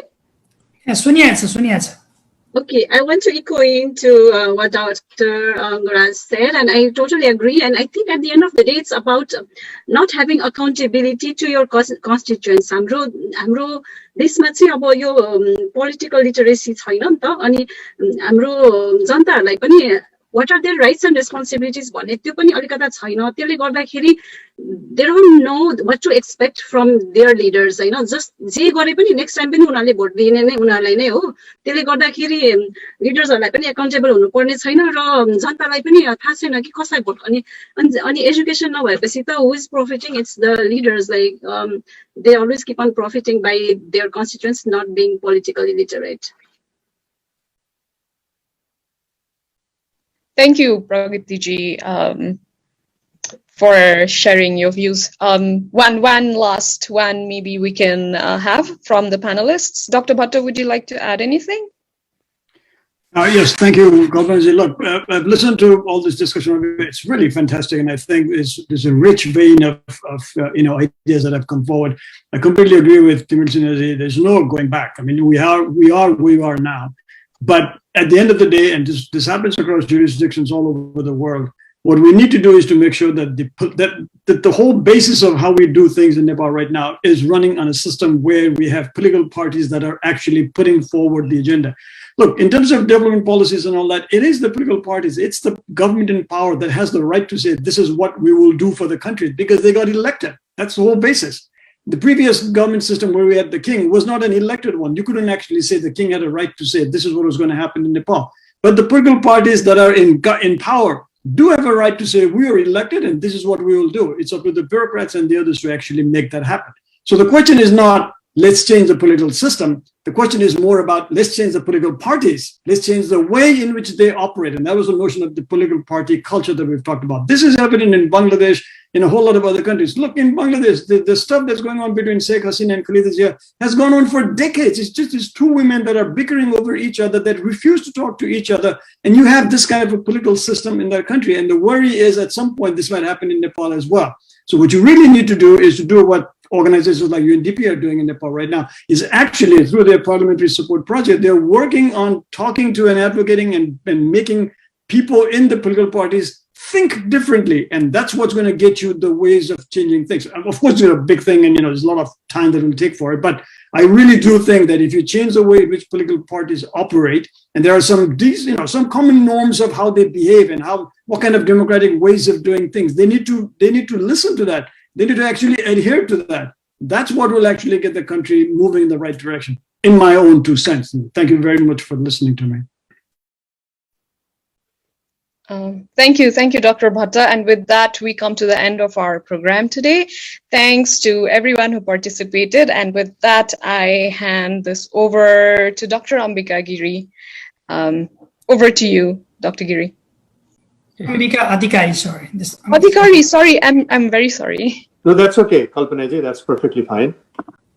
I know it's very late. It's going to be very late for many people. This has been very exciting discussions. I was actually asked to provide a little bit of a summary. I think I will cut that short because there have been questions and answers and the discussions have been pretty robust and very interesting. The only couple things that I think I'll highlight, given that we have very limited amount of time now, is that the first presentation by Dr. Bhatta was really comprehensive, a lot of information, content rich. I actually need to go back to the slides and spend some time, and probably all of us will benefit and looking at that in light of the presentation that he made, and then also go back because it was, for me, I wrote the word academic.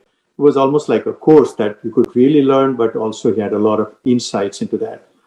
But I appreciated Dr. Vishwakarma's opinions and his insights because it was from the ground level. And those were very important for us to know, because someone who actually works in the bureaucracy, because there was a talk about bureaucracy later on, and I myself is right now a government bureaucrat here in the US, so I can understand that. And Dr. Timmelson has lots of points of view, but a really important point that he made was we probably were not very well prepared for the transition to federalism. And right now we have some experience, and I think we had some discussions on that. So we can probably fine tune a few things. I've seen weak federalism. I've seen strong federalism.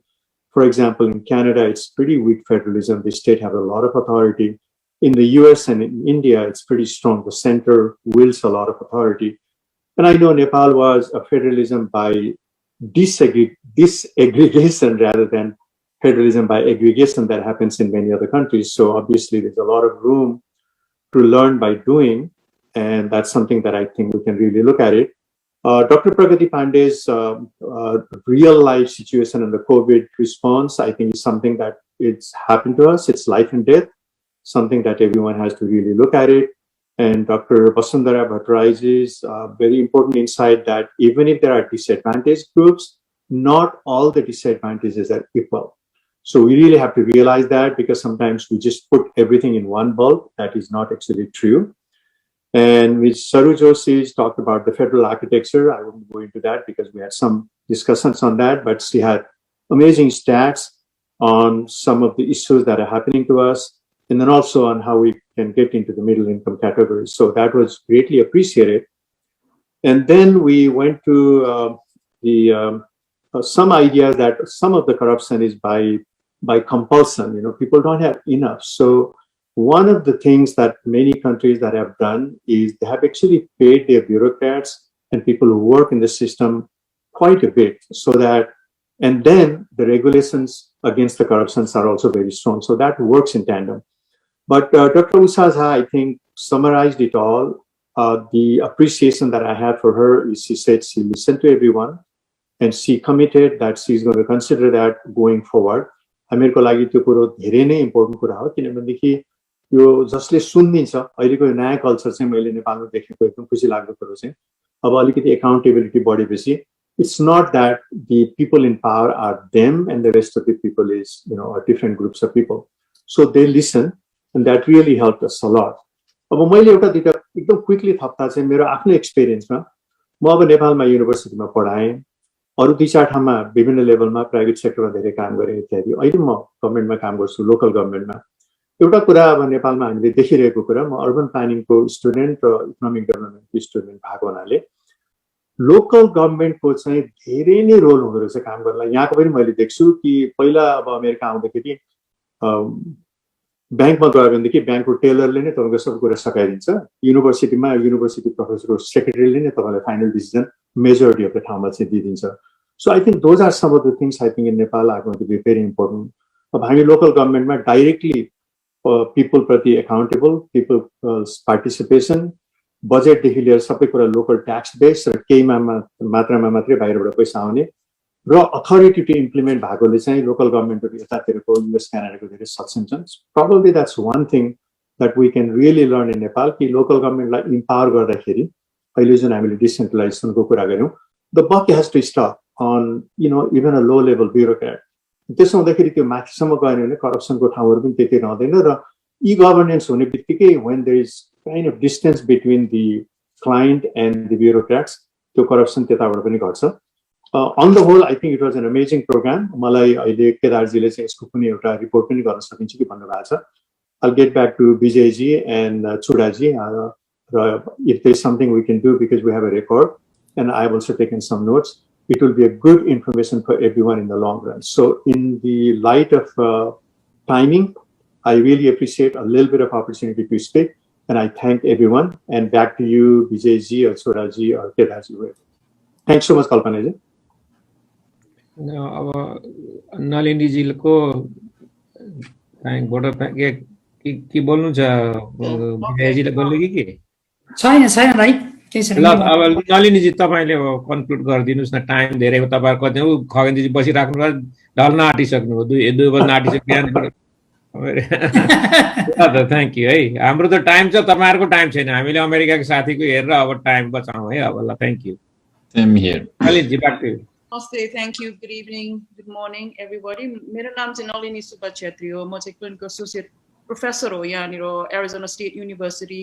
म धेरैलाई चिन्दिनँ तर एक दुईजनालाई चिन्छु राम्रोसँग. So this has been wonderful.